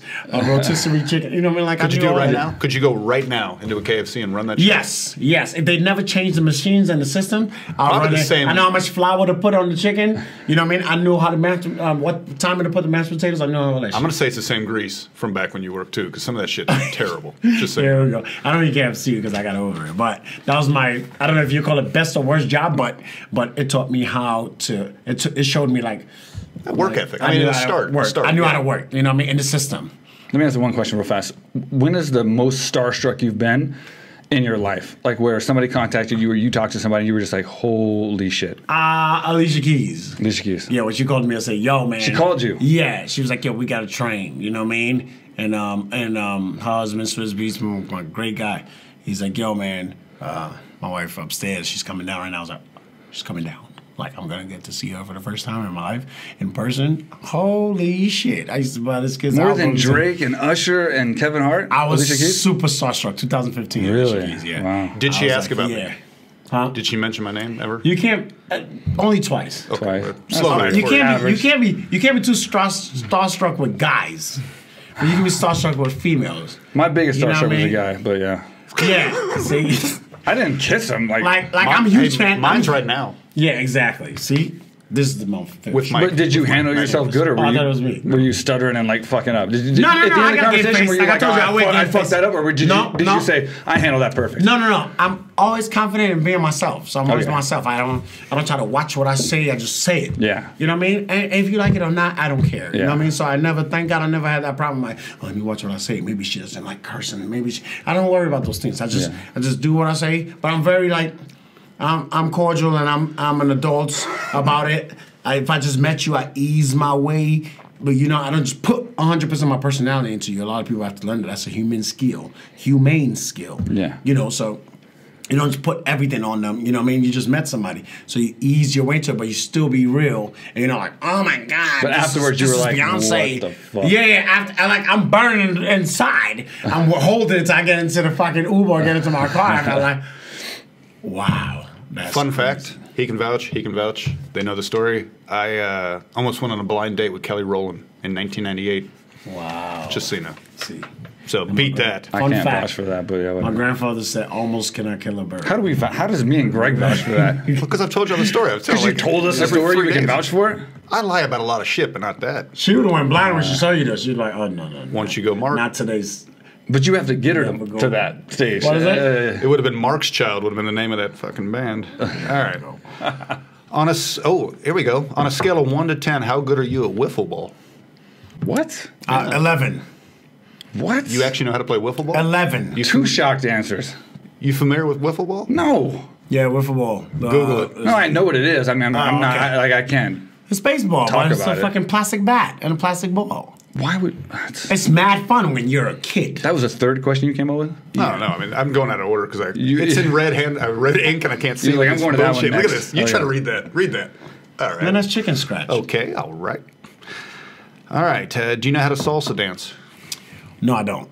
I don't know how to salsa dance. So somebody Do that grew up you in Queens dance, with a huge yes. If you go to a club like two-step. Illusion, are you the guy that sits back and you're just like No. I'll waiting, dance. maybe talking to a chick, No, or I'll you go out stand there up and dance? I'll stand up and dance. I'm not a chick. I don't have heels on, so I don't have to be sitting down the whole time.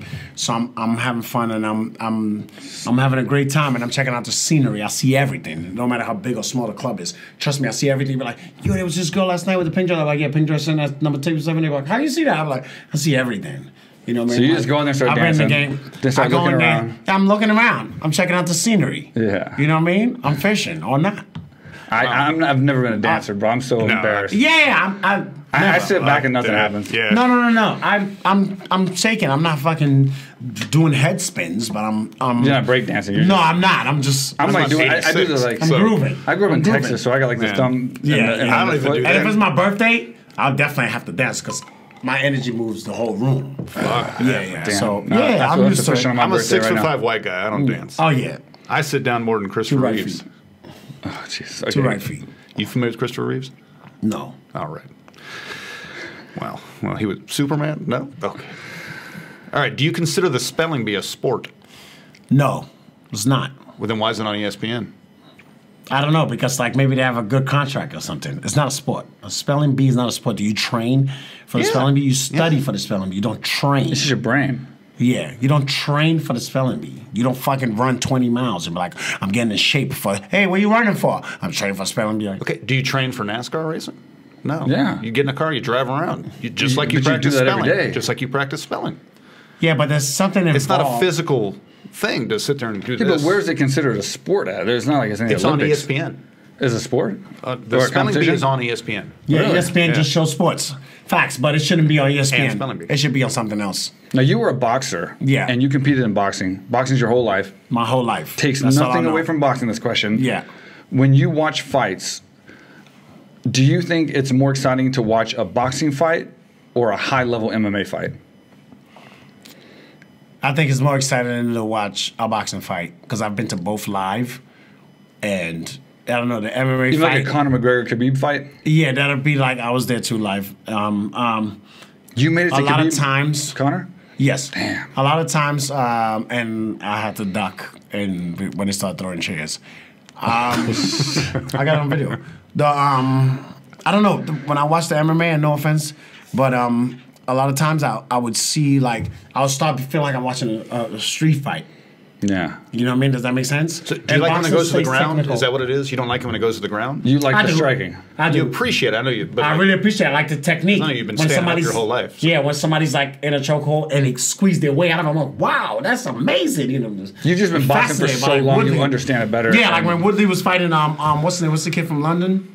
No, not Gilbert London. Burns. Darren Till. No, Or not Darren. It is Darren Till. oh, I'm talking about before. before that. Cowboy. When Woodley was fighting Cowboy, He's from New Mexico. he's from New Mexico. Sorry, but I was How talking about about Darren Cowboys Till. from England? You know. Cowboy, and then Woodley had him like in a chokehold in the 4th round, and for like 3 minutes straight, this kid standing there still surviving, and people don't know how hard that is. Like I put you in a chokehold, and I'm on your back. Yeah. You know how exhausting that is. Yeah. For 3 Yeah, I minutes, do. you know, and so that fascinates me. You know what I mean? But I like to watch. But do you stand like up. watching MMA still? Even Yes, though you like yes. I boxing became more? a fan as time went on. You know what I mean? Yeah. As time went on, you know, I start to appreciate it. In the beginning, I didn't like it because it was too graphic for me, and I hate seeing blood. Do you like? Sounds fun. Do you like this lightning round? I love it. Because you're not taking I a feel sip like I'm after in a every night- answer. I feel like I'm in a nightclub. Play the rules. Do you have better questions? Because your questions are sucking tonight, dude. They're leading into others. Okay, well, let's go. Well, fuck, you gave me a 9-minute window. Wiffle ball? All right. Really? I apologize for him. Edit that. He works for me. What's your thoughts on magic? Oh, Mike. Who's magic? This is a continuation from the last podcast. What do you think of magic? What do you mean? Like magic? When you're walking on the street and a guy comes up and he's like, yo, wait. I gotta show you something. I love it. You know why I love it? Tell me. Because I love people that can do something I can't do. And I can do a lot of shit. But you can do it if you learn it. Yes, but I can't do it now. Yeah, you're gonna love me when we play basketball then. You're gonna love that. We ain't gonna talk to me no more after that, of course. I don't know about tomorrow. You're not gonna talk to me after that. You're gonna be too hungover. He has an excuse every single time. What? We could play tomorrow at 5 p.m. and he'll say he's hungover. What? At 5 p.m. for somebody that's been drinking for a long time? That's rookie move. After we did Airdyne tonight and drank into the podcast. Yeah, that's rookie move, bro. Yeah. He's got more excuses than fucking. I love magic. I really love magic. So you love it? You don't it's fascinating. So like Chris Angel type magic. I knew. No, not that. Not that. So it's intense. like a cult, right? Like that kind of. I just want to guess what cards? Oh shit, you got a quarter behind you. You know the basic ones. Yeah, I just want to learn that. Oh, watch this. I just like to, the basics. I got one for you after the podcast. Okay, good. You got magic? My only one magic trick, too, and I fool all these fucking... Okay, good. I want to learn it. You're teach me. I know you. I figured it's impressive, you know what I mean? And women like that shit. And then when I teach you how to do it, because I'm not one of those guys. Yeah. Women and kids like that shit. Do you like street magic or like the magic shows where it's like this big, huge... No, I don't like that. I want to see Blue Man Group and all that. I don't like all that. Okay, so you're like on the spot. Yeah. Okay. I like on the spot. Show me what you got. Show me like 3 to 5 tricks and good night and good luck. You know what I mean? That's it. Yeah, good night and good luck. All right. Who would play you in a movie about your life? Then after that, it's because we give you some time to think. Idris Elba. Oh, damn! Nice So you thought about this before? I thought about this a long time. I was like, who would play me on Netflix? Yeah, I love him, man. Was Denzel taken?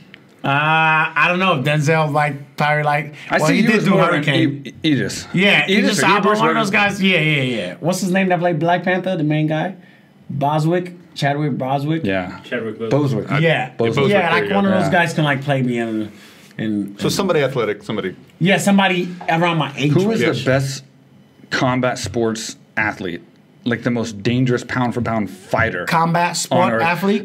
If he met anybody in the street, who is the most dominant, scariest, best combat pound for pound athlete? fighter? If he met someone his size on the street, who would be the #1 fighter in combat sports? In UFC, you talking about? Anywhere, combat sports, boxing, UFC. Damn. Taekwondo, if you want. Yeah. Spelling bee. I don't know. Nooper Lala. I like Bones Jones. Nick Jones. I like Jones a lot. He is the pound for pound greatest, technically. Yes. Can't go wrong with him. People argue that with him, and he goes, "Please don't compare." But do you ever? I'm a huge fan of Kimbo Slice. Do you ever twist jumbo dice? Do you ever twist boxing into like? Do you look at boxing as a sport of its own? Obviously, the big misconception is when people like boxing is like that's a sport. It's a different game. Yeah, it is. So when you have John Jones fighting Canelo, whoever, yes, Jones is going to win almost every time. John Jones is going to win. Yeah. In boxing? Not boxing, no. Like a street fight, like a real fight. Yes. But in boxing, Canelo is an artist. You know what I mean? Yes. Like he is. He knows how to use those hands. Do you look at it that way? Yes, I do look at it that way. You look at boxing as its own sport. It is. Its own technique, its own style. 100%. The heavyweight, like Tyson, the heavyweight king could beat any guy on the planet. Yeah. No. If Tyson goes in a cage. So many guys see boxers and they put him in this category like, most MMA fighters could beat that guy, but in reality, it's just a different sport. No, it's just different sports, and different they're rules. great at their sport. You know, Canelo and Conor can be Mayweather. Pacquiao, Mayweather, obviously. You know what I mean? But if Mayweather got in the cage of Conor, he'd dispose him in the first round. Wait, Conor, what'd you say? Conor would have beat Mayweather in the first round in a cage. In a cage, for sure. Yeah. Yeah, come on. Yeah. You're going out of your league. You know what I mean? Can't believe he won as long as he did with Mayweather in boxing. Nah, Mayweather. I think Mayweather carried him. Mayweather wants to fight him. He wants to fight him again. So I think he was like trying to milk another fight for sure. For $50 million? Yeah, 50. I'll fight my mama again. $400 million. I mean, he can't read, but he's a smart guy. I mean, I get it. Nah, I think he can read now. Now? Mayweather can read. Last question. You're plugged in the celebrity circle. I'm plugged in the scene in LA. A lot like I am. Yeah, exactly. Maybe a little more. I got a little juice. I got juice. You got the juice. I actually do. You know what I mean? I got juice. Which celebrity reminds you of Mike and reminds of me? What? Like, if you had to pick a celebrity, who would play us in a movie? That kind of thing. If we did Tom anything, Hanks. From what you know us right now, me Tom or him? Hanks. Tom Hanks will play you. Okay, Academy Award winner. Yeah, All right. yeah. Who you got on mic? What's that guy that plays James Bond? which one? Now. Daniel Craig. Really? Yeah, Daniel Craig. He's like this tall. Those guys, it doesn't matter. But those guys, that motherfuckers. I got Tom Hanks. Jason Statham? You don't think I'm taller than Tom? I like him too. You kind of favor him a little bit. I'll take him. I thought about it, but I couldn't think of his name. I couldn't think of his name. Yeah. He's a good action star. He's good, yeah. I like him a lot. And he has a bald head that's even worse than a receding hairline. You know what I'm saying? I'm ahead of him still. There we go. You know what I'm saying? Here we go. Jason Statham. That's his name. Right, I'll take that one. I visioned him, but then I thought about somebody else. But Tom Hanks? I mean, somebody a little tougher, maybe? That's yours. Tom Hanks for sure. All right, lastly, if you could be anywhere, there's no quarantine going on right now. There is still quarantine. No, I'm saying the world's open, everything's normal. Oh, if you could be anywhere in the world right now, but it's still Corona. After this quarantine, no Corona, no nothing. Yeah. Everything's normal. After all this time you spent in Thailand, which we can get into in a little bit, where would you be right now? Where would you book a flight right now and go? I think he's here. If there was no Corona, there was no quarantine, there was no nothing. That too. Aside from the podcast, I don't know, man. My next stops are like Australia. Like, what do you want to see? I know there's other things that could be influential, but I'm just saying, like, as far as a place you want to see and go to. I'm big on, like, the seven wonders of the world. Like, I want to go somewhere else that's, like Egypt. So you want to see the world and of course, as much as I can. I've been traveling the world since I was 17. Yeah. You know, I was in the USA boxing team, you know what I mean, from 18 to 21. So we traveled all over. And that got me addicted to traveling and seeing the world, seeing how people eat and see how people live and how people just vibrate anywhere. You know what I mean? I was fascinated by that. I'm still fascinated by that. You know what I mean? And at this age. So, like, I want to go anywhere I've never been. So Australia's one? Australia's one. Just thinking of right now, like Australia's one, Greece, and then I always love the islands. Anywhere with like tequila or the good beach, podcast, or the beach flowing, or the beach flowing. You know what I mean? There's only one island with the best podcast, the best gym, and the best cool guys to hang out with. Just let you know. There's only one, and you know, and I've never seen it. And your family now, and you're welcome back anytime. So you heard it here first. He did Fight Island, March 2017. He what? We had him, whatever. You get the lights, Greg? Had an octagon on the beach, and we put fights on. I seen it. You posted it. Yeah. You posted it. Yeah. So, went there for real Fight Island. Good. Phenomenal. Dude, we did it from start to finish in 60 days. Yeah. Wow. Yeah, from concept to reality. From no venue to doing that. It was actually. Yeah. It worked out the best it could possibly work out in 60 days. Like, honestly. Amazing. Yeah, it was on a the lot beach. of fun. Yeah, it was crazy. It's pretty cool.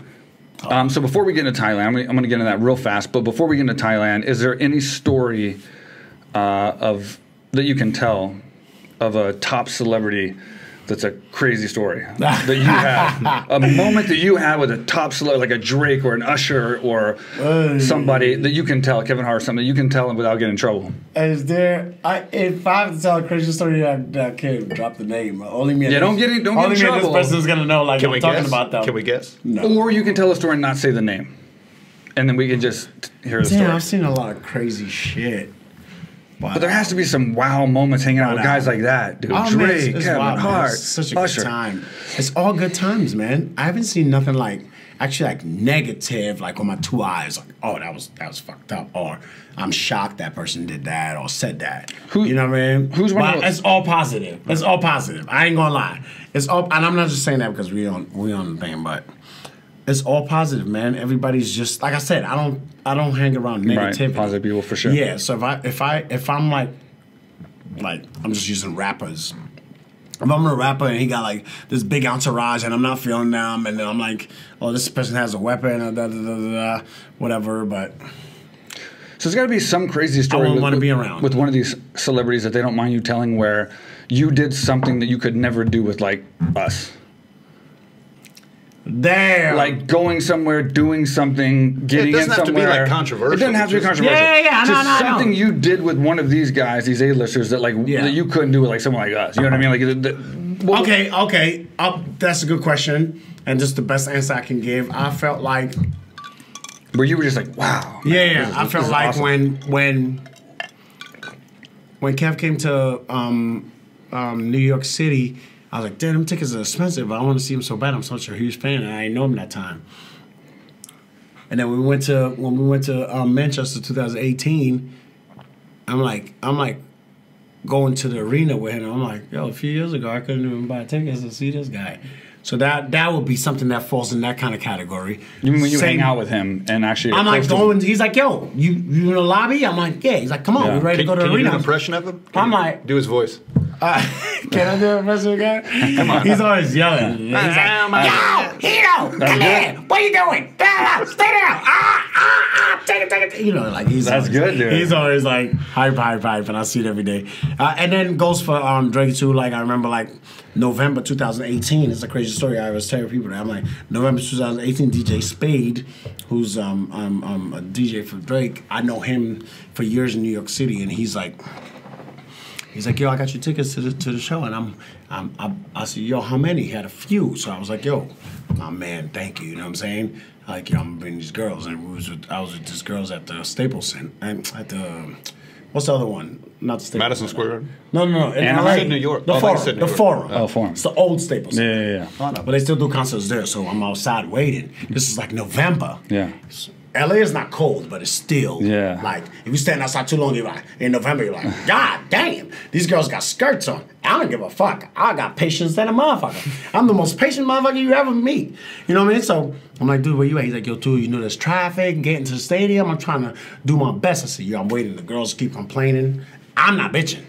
They're complaining, whatever. Anyways, long story short, that was in November. We got the tickets. He finally came. We went in. I'm like, yo, my card is at the bar. Go get drinks, whatever you want, because whoever's around me, I like to have a good time. I like them to have a good time. And then January, when he called me and I started working with him, when Rox called me, I said, yo, go to his house right now. We hit it off on the first day. First day, this guy don't even know me. Who is this again? From Drake. Oh, Drake. This guy don't even know me from Hole in the Wall. I'm training him in January. In November, I was just outside waiting on a ticket. Yeah, to get in. Following few months, March, I'm working on a Jumanji 2 set, and they switching me off 1 week here, 1 week here, 1 week here, which was crazy again for me. Yeah. So I'm like, yo, I'm working with two people that's like back and forth. You're like, yo, Hino, come to London. So I go to London with Drake, and he's like, yo, man, get in the car, blah, blah, blah, blah, blah. I'm like, oh, shit, I'm on the same fucking, I'm going to the stadium at the O2 Arena. That's crazy. A few months ago, I was just outside, like, literally, like, yo, dude, I fought at the O2 Arena, but I would rather be in a car with Drake than fight at the O2 Arena. Oh, no. Kevin's hilarious, too, like, when we go to the movie premieres and all that. But I just love these guys, man. I'm just a huge fan. I'm just grateful and fortunate to be working with them. They seem humble, too. Hard like work. Drake and those guys are super humble. Usher. You know what I mean? But when they get on the stage and those guys all perform, Kelly Rowland, you know what I mean? Mello goes in there, scores fucking 70 points at the Madison Square Garden, and then come back and it's like, yo, cheers, man. Nice wine. You know what I mean? And I just have a great like experience, you know, real recognize real. These people are real. Other people look at them like crazy celebrities. So I feel like that's what will answer your question. That'd be crazy. Yeah. That's crazy to me. You know what I'm saying? I get it. Just the other day, I'm like, yo, literally, like at the 44, like, Mr. Hart, can I take a picture? He's like, okay. And next thing you know, I'm like, in his house. He's calling you. Yeah, exactly. I'm like, yo, this is like, that's crazy, man. Every time those guys call me, I still get like a little bit like, oh shit, like their names are popping up on my phone. Like these are people. Well, it goes with that saying they say on, like, you see it on social media all the time. Like work hard enough where like the people you admire or trying to reach, they're reaching out to you now. And I think that's where that falls. So when you say name something crazy that's happened with those guys, that's something crazy to me and still surreal to me that like, I'm going to the stadium with you and you're about to perform.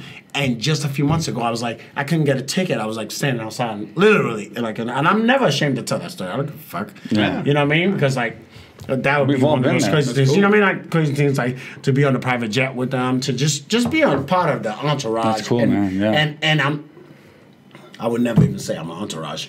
I'm bringing something to the table. I'm working. Yeah. I'm working. They're paying me to be there. I'm not an entourage. I'm not these guys that's just there. Just to be there. You know what I mean? Like I'm actually bringing something to the table. I'm adding value. You're talking about very, still there, though. It's crazy. You're still there. You're talking about very, very, very important people that need you. Yes, exactly. That's cool as shit. Exactly. And I'm happy to be. Something. Dude, I'm telling you, something valuable.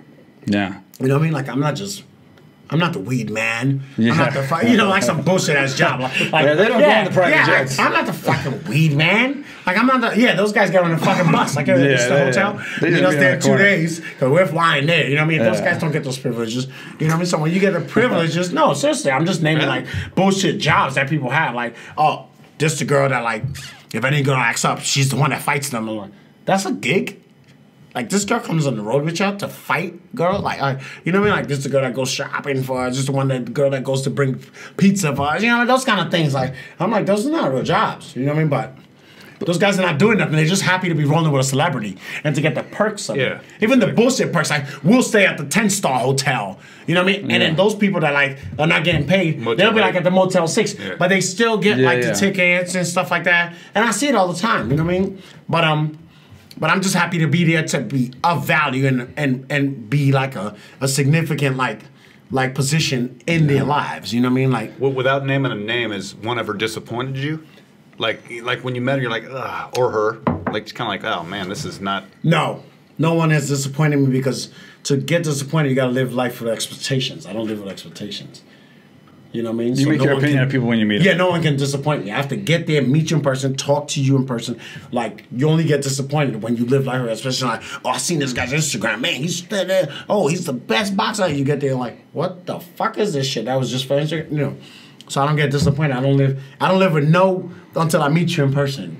And then I make my assessment after Did I disappoint you? A lot.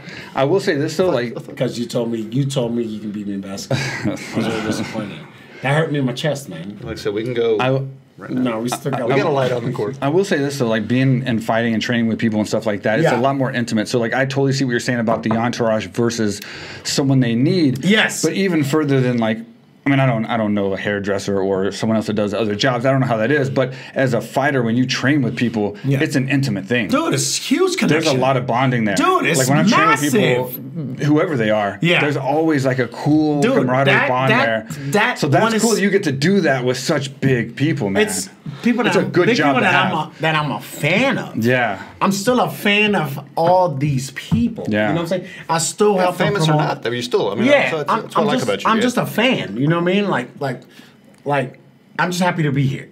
You know what I mean? And everybody's fans of somebody, man. I saw Eminem on the Mike Tyson Hotbox. Yeah. The whole thing is him like just telling Mike Tyson how big a fan he was. Yeah, exactly. This is Eminem. Exactly. He's like, yo, dude, Eminem telling Mike Tyson. He's like, dude, you changed my life. Half the I used to interview. run home. Yes. I saw that. Everybody's that way, man. Everybody's that way. I don't care what level you are. I got to. If you can make it happen, I need to meet Dirk Nowitzki. Just make that happen for me. Okay, cool. All right, if it ever comes up. He's retired now, so he has a lot of time. His wife is African, so I might have some kind of connection. There's a connection to a connection to a connection. All of his women were black. You know that? Goals. Well, when we get a Kati built, we're gonna get you here, and we're gonna get all your boys here, dude. When we get a Kati built, get out of here. Exclusive center. We're gonna get everybody. We're gonna get AKATE Thailand is gonna be like bigger than what it is already, because for the simple fact that I'm not saying I'm this whatever, but I'm saying I do have connections and I do have juice. For sure you do. And I can reach out to those people personally that other people will have to go through. You have to go to like Mark, you have to go to to reach whoever. A-list celebrity, you have to go to like Dirk Nowitzki, I got to go through my parole officer. Yeah, exactly. And then his assistant, and then his her barber, brother, then me. I go straight to the source. Yeah. That's one thing. Because let me ask you this: you know my plans. You see my plans for what we plan to build at AKATE Time. If we build this Akati build, how many of your top level celebrities would want to come there? They all will want to come. That's sick, huh? They all will want to come. Yeah. I'm gonna press everybody. I'm gonna say this is an experience of a lifetime. Yeah. It's an experience where you get to train, you get to vacate at the same time. Shit, you get to hang out with me because I'm going to be like a fake tall guy to y'all. I'm like, dude, I stayed there for months. Months. I know the ins and the outs of that place. You know what I mean? And you know, everything goes by how people trust you, how people believe in you, and you know, and just the way they're like, they've never been here before. You know what I mean? So, and everybody knows I'm out here. I've been here so long, you know what I mean? Yeah, man. And they're gonna have fun. You know what I mean? That's one thing you're gonna have with me. I stamp it. you're gonna have a good time. I don't care where we go in this life. Ask anybody, like some of the best times they've had in this life. You know what I mean? Somebody in their deathbed, like 5 best times of my life. Hollywood Hino being 4.5 of that story. You're like, oh, there was another time I was with Hino, right? That's how it would start. And that's just me. You know what I mean? That's not even bragging or nothing. That's speaking facts. Yeah. And you know what I mean? Everybody know they're gonna come out, they're gonna have a good time, they're gonna train, and we're gonna have fun. And it's vacation, and the weather's gonna be perfect. And what other place to do it than AKATE Thailand? And the new edition will be. Oh, that was a good promo. That was a good promo. The new edition is going to be to the level of your guys. That it's for everybody, man. It's for everybody, man. You know what I mean? I got guys to stay away from the celebrity clientele. Man, I got guys. They got some stinking motherfucking money, man. I'm talking about big boys, like my Robert Fuentes. These guys are rolling in like $500 million. These are my like. If I FaceTime him right now, this guy will pick up right away. Like, you okay? What do you need? Like, no, I'm just good. I just wanted to talk to the guy. Let's do it. Call you know what I mean? Shit. Yeah, you know what I mean? Welcome. My Steve McGinnis, these guys got helicopter pads on top of their house. You know what I mean? Nice, man. You know what I mean? Not to drop names, but like you know what I mean? This guy's Bill Collar. You know what I mean? These guys are rolling. Uncountable. Their grandkids gonna have money. Carlos Fleming, you know what I mean? These are big boys that I built relationships with throughout the years that trust and confide in me. You know what I mean? That are like those guys are come out first before the celebrity clients. They got schedules. These guys are like retired, and they're like, what's up? I'm coming down. You know what I mean? These guys have time, and they'll come anytime. And those guys have access to big stinking. I've seen it. Guys are like, yo, where you at? I'm like, well, I'm home, mate. You're not coming to Vegas? I'm like, for what? I forgot. He said, I texted you a week ago. I said, dude, you don't know. You know how to remember. I get punched in the head a lot. You know what I mean? He's like, yo, man, check your email in 5 minutes. I check my email. Private jet to Vegas. Presidential suite at the Cosmo. You know what I mean? I'm talking about like guys with access and I need his email. He sounds nice. Oh, no, listen. I got a million of them. You know what I mean? I just don't like asking for favors. Because I like to earn my own shit. It feels better. Yo, listen, man. I need y'all to donate. I'm doing this Hollywood Hino crazy fucking idea and fucking Hollywood Boulevard. And they were like, okay, go ahead. They're like, but I don't like to ask for shit. You know what I mean? It might be a downfall. It might not be, but that's just my thing. You like to get it yourself. I like to get it myself. I like to work for it. I just say, yo, it's my shit 100%. You know what I mean? But I know all those guys. I'm talking about like, these are my guys. You know what I mean? And yo, once those guys trust you and combining you, trust me, man. Like that's forever. Yeah, that's forever. Because yo, network is everything, dude. You're building relationships. Yeah. I'm building relationships with these guys, and one day I'm gonna need them financially, and I'm gonna reach out. Sometimes too, yeah. Huh? Yeah, exactly. Yeah. And that's it. I've changed their mindset. I've changed like they see how I roll. I've hung out with each and every one of them, and you'll love all these guys. Yeah. I love them. You know what I mean? And I build confidence in this motherfucker. I give motherfuckers the shit they couldn't buy. You know what I mean? I take these guys out to hip hop clubs. I bring all my girls around them. You know what I mean? They love this lifestyle. I meet them in Miami. I meet them anywhere. I meet them in Atlanta. I meet them, you know what I mean? And I show them just as much. They're like, damn, yo, how the fuck this motherfucker got all these connections and all this fun? I say, yeah, I have that. You have that. That's how we're all different. You know what I mean? Yeah, and that's my thing. That's awesome, man. Yeah, man. But those are the guys that will come out here first. These other guys, their schedule's probably crazy and whatever, but they'll still come out here, and we'll still have to wing it and keep reminding them. These guys will jump on that right away because they already seen how I'm doing it out here already. Let me ask you, speaking of that, so was this your first time to Thailand, this trip, or you've been here before? Ever. I've never even heard of Thailand in my life. Okay, so you came here, and then you got stuck in the quarantine. You've been here for like how long? How many months? I hate that word stuck. I don't. Okay, you're not stuck, but how many months have you been here? Only trees and houses are stuck. 4 months? 3 months? Only trees and houses are stuck. I get it. 4 months? I've been here 4 months. 4 months. I came out here for 2 weeks. So tell me about that. Tell me about your... what? Mountains aren't stuck? I could move a mountain. So for 4 months you've been in Thailand. Yeah. And it's the first time you came to Thailand. Ever in my life. From expectations to reality to being here through this quarantine and all that. What's your overall thoughts of Thailand and Phuket and being here? I love it with a passion, man. Remember Haley said she trains in my gym in LA. Mm-hmm. She's like, I'm going to Thailand. I'm like, okay, what the fuck I got to do with me? I never even heard of Thailand. She's like, yo, you want to come? I'm like, me come to town? Are you crazy? My birthday is like in a month. And and it's a monumental birthday. It's a 40 years old birthday. I'm about to throw this big party, whatever, in New York. Mine's in an hour. Yeah. Oh, yours in an hour. Perfect. Don't worry, we got time. Yeah. So I said, give me a week. So I started doing my research, whatever. That's when I saw Woodley was here. Yeah. It was around that time. Woodley told me about you. Yeah. He said look you up. He said what? He told me to look you up. Yeah. You know, man, that's a huge compliment. You know what I'm saying? So I saw Woodley was here, so that gave me a little bit of confidence to lean towards the coming here. And I said, yo, I'm a spontaneous person. I pick up and go. You know what I mean? I live in the moment. Let's go. So you just came. March 1st. Damn, right before, too, the quarantine. No. Impeccable timing. I mean, like you... My DMs is filled with Hino. I cannot believe you went out there before the riots and everything. They're like, yo, dude. From quarantine. the 1st to the 15th, we had a record month. And then the 15th, we were shut down completely in March. That's crazy. It's on fire here, man. Like, You know when I was going to go back? You know when I was going to go crazy. back? 17th? Like the 14th or something. Yeah. I said, yeah, let me go out there for like 2 It's weeks. June She said 19th. it's a fight town. Come train, burn the weight, and I'm back home and I'll promote my birthday party April 1st. And I never got to go back home again. Yeah. So When what I've did been you here do? for 4 What months. did you do on your birthday? I just went to my boy's 4 crib. people? Yeah, I And figured it was pretty it was like 10 people. You know what I mean? Put together the people that I've met in a month. I've been here for a month. So better than Mike's birthday right now, huh? No, this is the best man, birthday, this is bro. Are you amazing, kidding me? man. I'm We're talking making tomorrow. history. I love tomorrow. it. So you like making Thailand history. then? I've been here for 4 months and I don't like it. you don't like it. I fucking love I was it. fixing to say, I knew that was coming. With a passion. I knew you were gonna say it so seductively, Wait. but yeah, I knew it was coming. But I didn't shoot it like a sound love bite. it with a passion of the Christ. We're gonna save that sound bite. We're gonna use it. Yeah, no. You got to start with the. I don't like it. I don't like Give it. it a pause. Perfect pause. Like exact I love Thailand with a passion of the Christ. impeccable delivery. Like, with a passion of the Christ. Like, you don't understand how many people that I've met here. And you know what I mean? Like, when you hear, oh, you guys have been living here for years. I'm here for months. We're all Buddhists now, so when you say hear- Christ, it pisses Passion me of off. the I'm Buddha. kidding. Yeah, we got you. Oh. When you hear Somebody flight, you know why a lot of people don't travel? Number one, they think of money.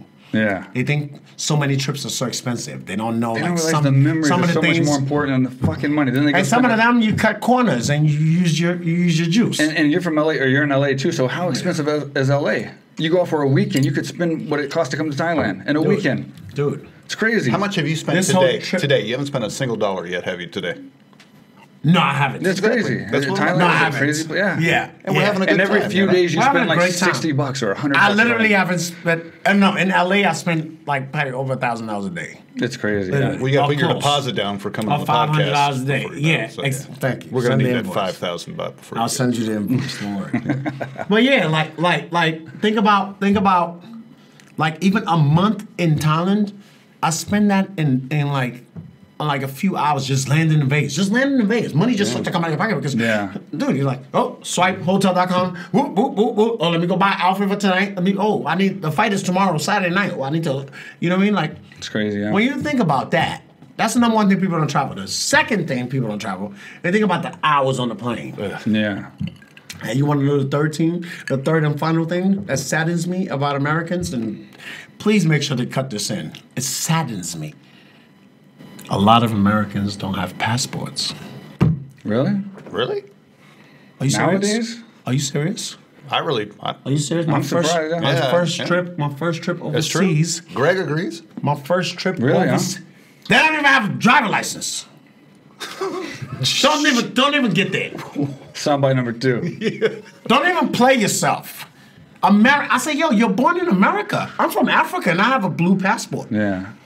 You don't have a passport? Traveling's so important to me, man. It's Seeing very the world. important. It's my You- whole you get life. It's the number one thing I love the most. Traveling. No matter what What's my religion. second? White women. No, that's third. So You don't know. no matter what religion you Same. are and what you believe happens to you after you die, like it doesn't matter. You get one life. You got one life. You get one life in this body. Amen. So see the world and one world. See the world, man. That's my thing, dude. Why not see the world? No, I'm with you. Who says, like when I asked her, I said, not that I care, I just want to know. because I've been to Singapore. I lived in Singapore for 2 months and took 25 hours to get there from New York. I said, how long does it take to get there? I just need to prepare my mind. Not that I was going to say no or nothing. 3 Xanax. She said, I don't do drugs. What, are you fighting tomorrow? I don't do drugs. I am drugs. She said 26 hours. Let's go. She's like, you sure? Let's go. And once you land, you don't remember that. And that's the best decision I made in 2000. Yeah, you don't remember the trip once you're gone. Or once you land and it's over. At your range of let's go. Let's go. I don't have a driver's license. Yeah. Like you are just. It's unbelievable, dude. I like your style. Yeah, thank you, man. I appreciate it. But a lot of Americans don't have passports. Yeah, you're probably right. No, I'm not. I'm not saying I'm probably right. I'm telling you facts. Yeah. Oh, yo, Hino, how'd you go there? How'd you go there? It's not a big priority in America to travel. You have an travel. American passport, though. Right? Yes, I have both passports. I have African, Nigerian passport, and I got an American passport. But still, my passion for traveling, by any means necessary, I had to get a blue passport. I had to, because I was going to see the world. I knew that as a teenager. Yeah. I got my shit at like 19 years old. Yeah. As a teenager, I was like, I got to get a blue passport because I'm tired of getting visas and visas and visas and stamping it on my shit. I live in America. Hey, listen, I need a passport. Next to my mom, she made it happen. A lot of Americans don't have a passport.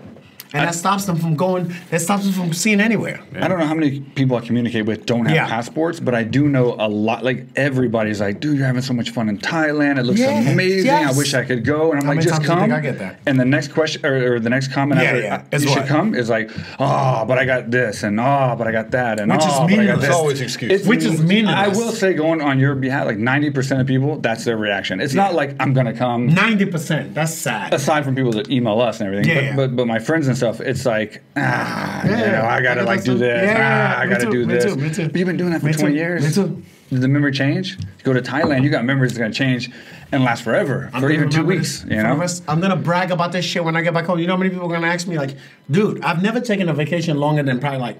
Well, I was in Singapore for 2 months, but I was fighting there. I've never taken a vacation more. Like I'm boom because I gotta get back to work. I'm all about work. I even talk about work on vacation. People think I'm crazy. Like, this is our last day in Jamaica. I'm like, yes, thank God. I can get out. Wait till. I go, are you serious? Like, yes, I want to get back to work. Fuck y'all. I'm ready to go back. I had enough of y'all. I spent 3 days with y'all in this house. I'm over it. You know, because my ADD kicks in right away.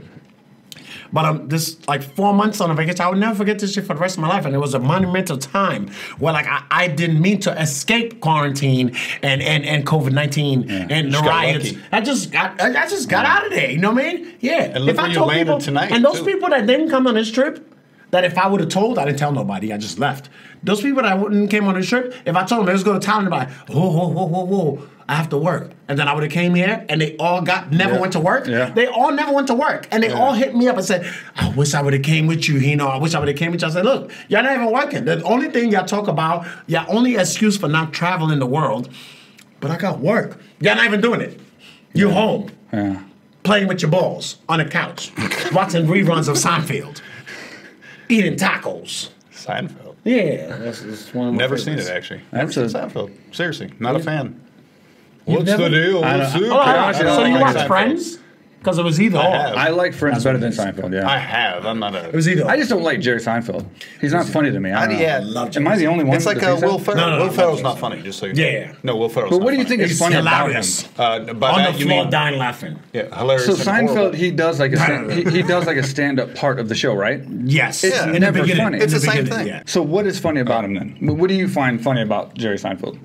I think I like his comedy. I like his pitch. I like what he talks about. I mean, a lot of that's people why we do. like any comedian. I just never got Isn't into that why it. we like any comedian? We like what they're talking about. We understand and relate. You relate. Yeah. Exactly. I relate. It was the #1 show. I know so all the can. characters in the show, and then, you know what I mean? Because you're a 58-year-old I don't Jewish like guy. You can relate. That too. I agree, yeah. They used to tease me. They used to call me Bob from San Diego. That's what they used to call me. Yeah. They said, like, when I listened to Elton John and the Beatles, they said, You listen to Elton John? what?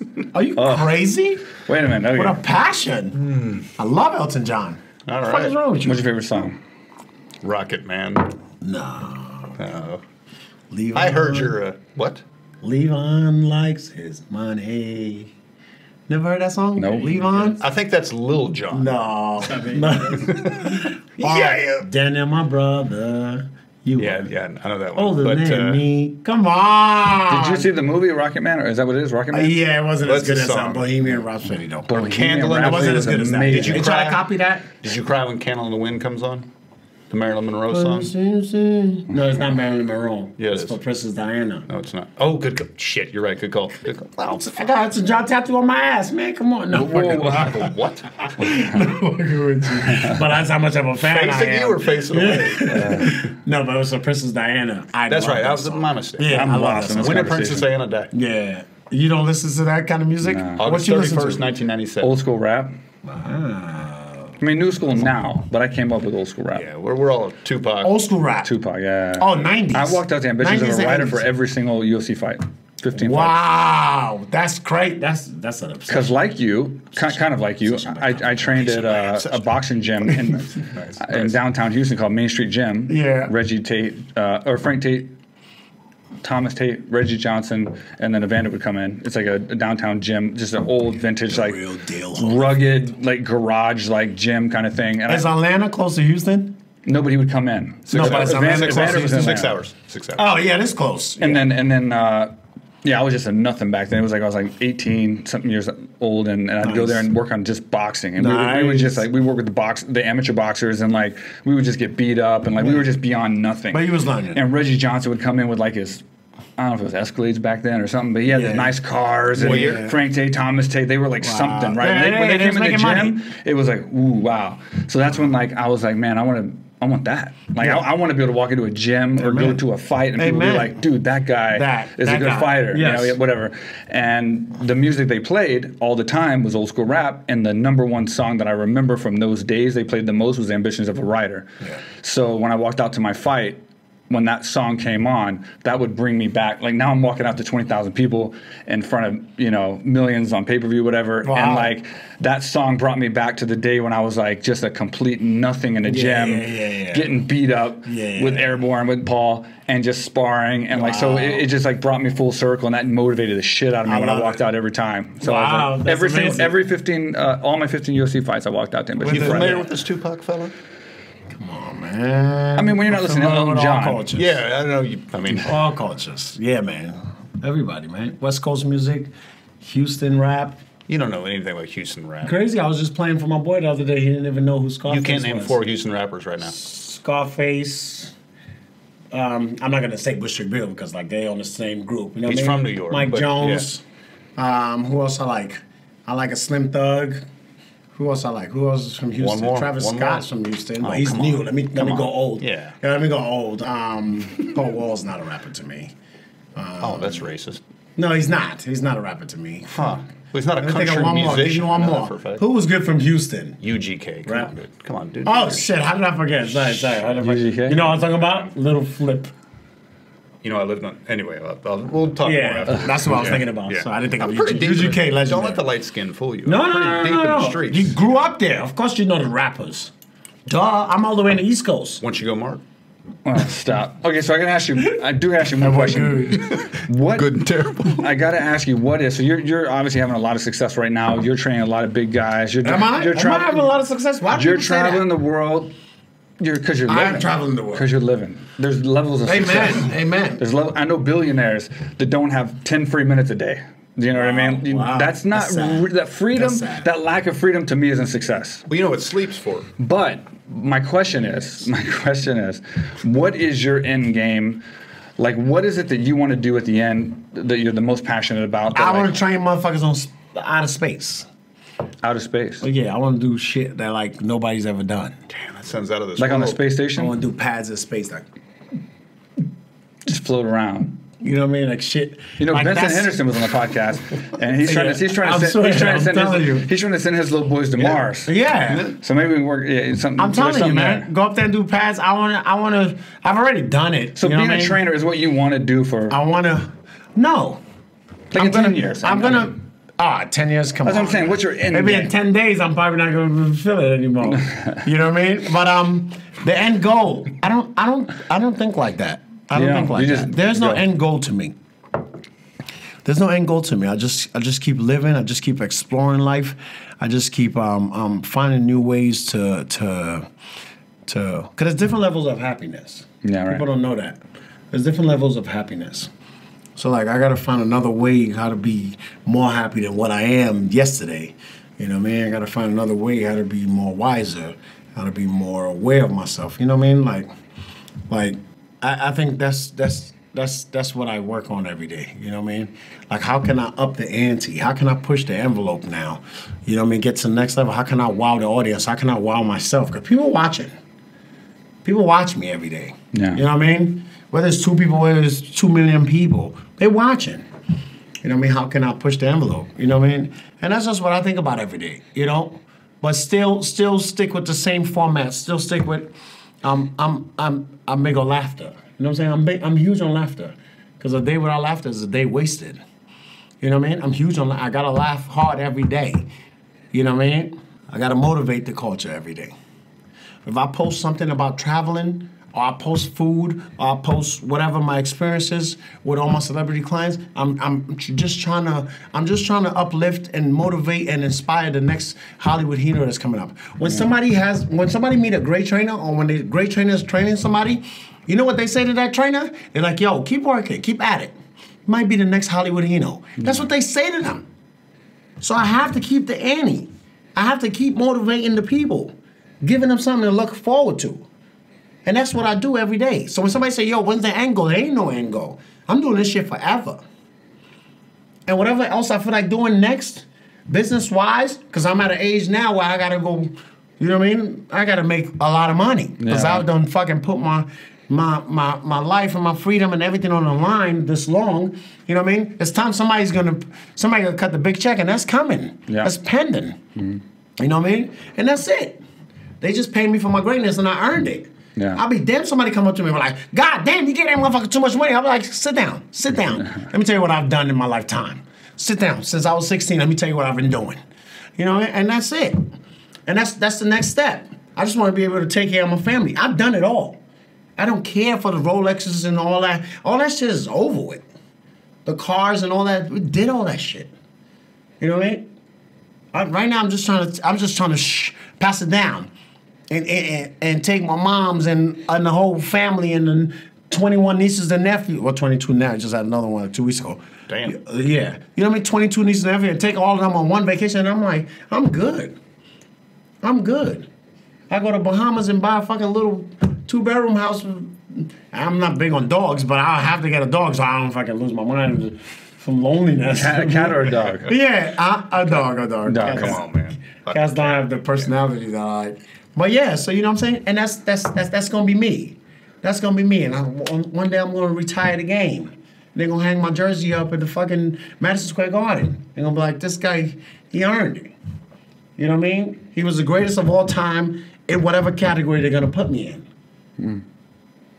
And that's how I'm serious. Whatever category they're gonna put me in, I'm the greatest of all time. See, it got motivational again, man. Yeah. Tell you, this guy. And that's it. Man. You know what I mean? And they're going to hang my jersey up and I'm going to give a little speech and I'm going to say thank you. And Hino out. You know? And that's how it's going to end. If it's the end goal. But I'm saying I'm still going to be doing, I want to do the motivational speaking. I want to do all that. Yeah. You know? But how do we live our dreams? All our thoughts in our mind, it comes to life with money. And you got to keep working. If you want to go to Thailand, you need money. Yeah. Not just a passport. You can have a passport and have money. Yeah. That's another thing I meant to say earlier. You can have a passport and don't have money. Yeah. You can have money and no passport. Yeah. People scared to travel. People scared to get on a plane. I honestly did not know that many people don't have a passport. That's crazy. Yes, it is. In America. Sorry. In America. A lot of people, and it's sad. You're right, though. This is since high school. I think he's right. This is since high school. Yeah. I used to come to my teacher and be like, Miss, can you sign this form? I have to go to London in 2 days. I have to represent the United States. She's like, what? What do you mean? I'm like, yeah. A kid from Nigeria has to represent the United States. I have to represent the United States because I live here and they don't have passports. It's not where you're from, is where I live. That's what I'm saying. They don't have passports. Well played. A lot of people never even left their porch, their stoop. I know those people. They live in the Bronx. They live in Brooklyn, Queens, New York, Manhattan, Staten Island. They say, yo, how long you been living here? 35 years. Oh, yeah, where have you been? You been to Miami? You been to Houston? Nah. Like, you've lived in this house for 35 years. Yeah, my mother, I live here with my mother and I never moved out. Wow. Are you serious? Do you know what LaGuardia Airport is? Do you know what JFK is? Never been on a plane their whole life. It's worse than that. It gets worse than that. There's passport and travel once or twice. There's been snakes on a plane, even, and some of these people haven't. You know, motherfucking snakes on a. The snakes has been on the plane. Yeah. And that's just it. So I don't believe in the end goal. That's good, man. There's no end goal. I keep it going. I'm 40 years old. Sounds like you're on a path of self-improvement and then transferring that self-improvement to other people. To the people. That's what I do. Yeah. That's I'm all about that. I'm all about that. Yo, you depressed? Come with me. Want to have the best day of your life? Come with me. Yo, man. I show people a different outlook on life. You know what I'm saying? I say, yo, I'm from Africa, man. I come from nothing, man. Yeah. Nothing. Here, you got running water. You got electricity all day. They take the light sometimes. 48 hours, we sit in darkness. And it's normal to us. You know what I mean? And you got clothes on your back. What? Yeah, sometimes they take the light in Africa. The electricity companies, they'll take the light sometimes for like 2 days straight, a week straight. You just sit in darkness. Now, this may be stupid. Is it one of those? No, it's never stupid. You don't know. Well, no, that's why I'm asking. Because like in Alaska, sometimes there's like, you know, there's only 2 hours of. No. I mean, 2 days sometimes straight. Of straight, like no sun. No sun. Okay. Lantern, like it's the 1940s. Yeah. So I say, yo, so when I talk to people in America, they're like, oh, yo, how you doing, man? That's another thing you gotta watch about people. They reply to what you say. Yo, man, what's going on, man? You know, same old, different toilets, same shit. Oh, I can't complain. Of course you can't fucking complain. Live in America. It's the greatest city, it's the greatest country in the world. What do you mean complain? What? You have a job. Yeah. You have a light. You got a bed to sleep in. I know people that sleep on a mat on the floor. What are you talking about? I can't complain. Where's your fucking energy? Where's your appreciation? Where's you being grateful for waking up today? Where is that? Let's start with that. Let's start with being grateful for waking up this morning. Motherfucker died last night. And he thought he's like, oh, I'm gonna have my coffee tomorrow. Went to sleep and went to God and went to heaven. Motherfucker woke up in a cell. Motherfucker woke up in the fucking 6 feet underground. And motherfucker woke up in a hospital. You woke up in your bed at home. Oh my God, of freedom. I can't complain, Hino. When I hear that, man, I gotta cut you off. That's less conversation. I love your passion, buddy. You're a super inspirational guy, man. So that's the last. I don't know why you don't think you're not inspirational, man. No, you said I never said that. At the beginning, you were like, well, I don't know what people think. Like, man, every time I look at your post or I ask you questions, I get scared. That's not my jokes. I was like, shit, I get scared. That's not my jokes. With the girlfriend sleeping with that. No, fuck it. No, you're super inspirational, man. And, thank you, I appreciate it. And it's awesome you coming here, man, and meeting you and like. Oh man, amazing. Having you train here and training beside you today was awesome, and that's legendary. Having you train dedicated time is awesome, man. I appreciate it. That's legendary. I love having guys like you come in, and especially coming in and doing the podcast. Dude, this has been awesome. Mike when he asked me, he said, "Yo, can you do the like?" He made it sound like it was. It's not an option. I'm out here. You know what I mean? I try to get the most of everything that I can get in this 4 months, which I did, and then some. You gotta understand, I came out here blatantly with no idea of. Never heard Thailand. I've never been here in my life. Haley told me to come, and I just packed my bags and come because I'm just that kind of person. I'm not scared of nothing. Yeah. People are afraid of the unknown. I'm not scared of that. And boxing, thank God, boxing gave me that.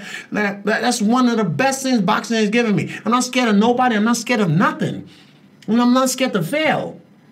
Yeah. Yeah. We're going to Thailand, let's go. I've always been that pickup kind of person. Yeah. And look where it ended up. Look at the people that I've met here. Yeah.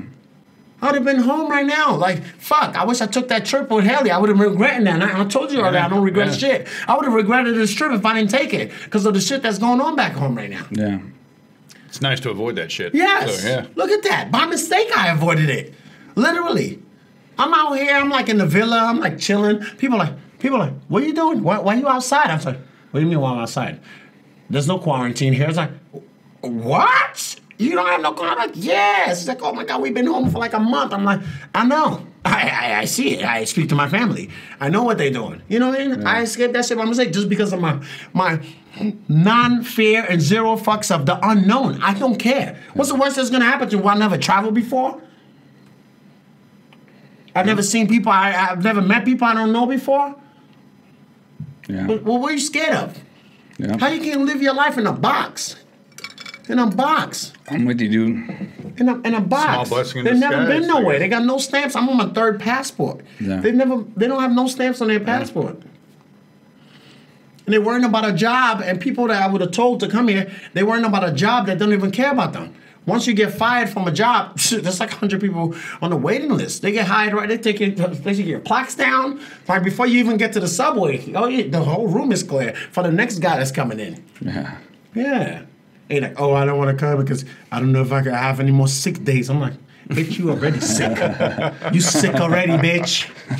Well, leave it. Oh, yo, I can't come to this. Yo, Hino, how long you going for Thailand? It's too many questions. Yay or nay? Are you coming to Thailand or not? And nobody said yes. You think you're going to be this in your 30s forever? You think you're going to be this young and good looking and strong forever? That's how I preach to people all the time. You think you're going to be in your prime? You want to go to Thailand now? When you want to go to Thailand? I like when you're 75? Robert De Niro face he's making. Yeah, when you want to be 75, then go to Thailand. It's not going to be fun no more at 75. You want to go now. Yeah, you're You right, made a bro. good choice, man. I'm glad you came. I made a Pleasure to great meet you. choice, and I'm never going to forget it for the rest of my life, my brothers. Well, thanks for being on the podcast, man. It's been Man. outstanding. How long we got to the birthday? Oh, shit. Let's So count now it's down time to Wanda. celebrate the old birthday for the next 30 minutes. Hey, man, 41. Dude. So, thanks for being on the podcast. Thanks Man, for I coming out appreciate here. it, man. That was good, man. We dropped a lot of gems, This is man. awesome, man. That's Like, what we it's had a about. great conversation. I know y'all going to edit it good, and I can't wait to... Hopefully by the time, maybe I'll still be here. Maybe I'll be back You home. ain't You'll going be nowhere. here. You'll be here. You man. think they're going to We'll get a We'll place be doing together it on down, Thursday. and I'll I send you a link. guarantee it. We're fucked. Okay. We're fucked, man. I Okay, tried to leave good. in February, so hey, man, happy birthday, by the way. Thank you, man. Thank you. Birthday, my man. Yeah, this will be the last podcast for all you kids out there before your boy kids. turns 41. Wow. God, that's crazy. Man. I made 35 minutes, man. I made history, man. I made history. Yeah, so thank you, man. Everybody that I see, this is the last one. Everybody that I see when I get back, what's the first question they see me when they ask me? How was it? How was AKATE? What's the first question? How was I say, and what am I gonna say? How much time you have? How was Thailand? You know, I'm like, usually I have a long conversation with you, and how long did I go on that trip? They go, oh, you went like Friday to Monday. I went on a 4-month trip. How much time do you have for the pictures, videos, and stories that I have to tell you? Like I probably have to have a seminar. No, I'm serious. 4 months in a country I've never been, I might have to have a seminar and tell people about it. Yeah. And You've you done lived all right it here, though. Yeah. You lived it I here, did too. great You up didn't here, just sit man. around. I mean, I had a great And you know, time. like I said, you'll be here another 2.5 months, so don't worry. Yeah. Damn, that's close time. I'm just letting you know, man. We'll do 2 more Shit. podcasts by the time Yeah. you leave. Don't worry. Listen, man. every Thursday I'm you're ready here. for it. I know the areas. I know the ins and outs now. I know where to stay now. You know what I mean, and all that. So I'm 26-hour flight is nothing to me. It's nothing to me. It is. I knocked that shit out. You got to remember, I'm another 8 hours from LA to Houston, so it does weigh on your boy. 30 hours. Another 8. Well, so 34. Well, I think my flight is Jesus 34. Christ. No, it's Mark. 34 hours? Yeah. Shit. It's a blast, man. That's crazy. It's But hey, you live for a the long way. crawfish, I do it. Don't talk to me about anything that swims, especially crawfish. They're growing in a ditch, dude. Come on, you're better than that. All right. Hold up. You don't eat So is the- crawfish? Fuck no. Well, you all right? All right. So, All right. this is a good wrap up. That's like Now we can that's wrap up and talk about the stuff we can't put on the podcast. Yeah, exactly. Dude, that's For like the next me. 30 minutes. Yeah. That's like me living in New York. Yeah. All bullshit, I man. hate Happy pizza. birthday, Mike. Hey, man. thank you, brother. Fucking love you, man. That's my brother. Thanks for being on the podcast. Guy's You're good guy, a man. brother. Good heart. See what I did there? Unbelievable, man. It's been a great time. Yeah. This has been a good birthday here. That's Good amazing, people. man. Man. Thank you. That's not even his birthday yet, so you know what's gonna happen. Nothing. It's fucking midnight, but oh shit.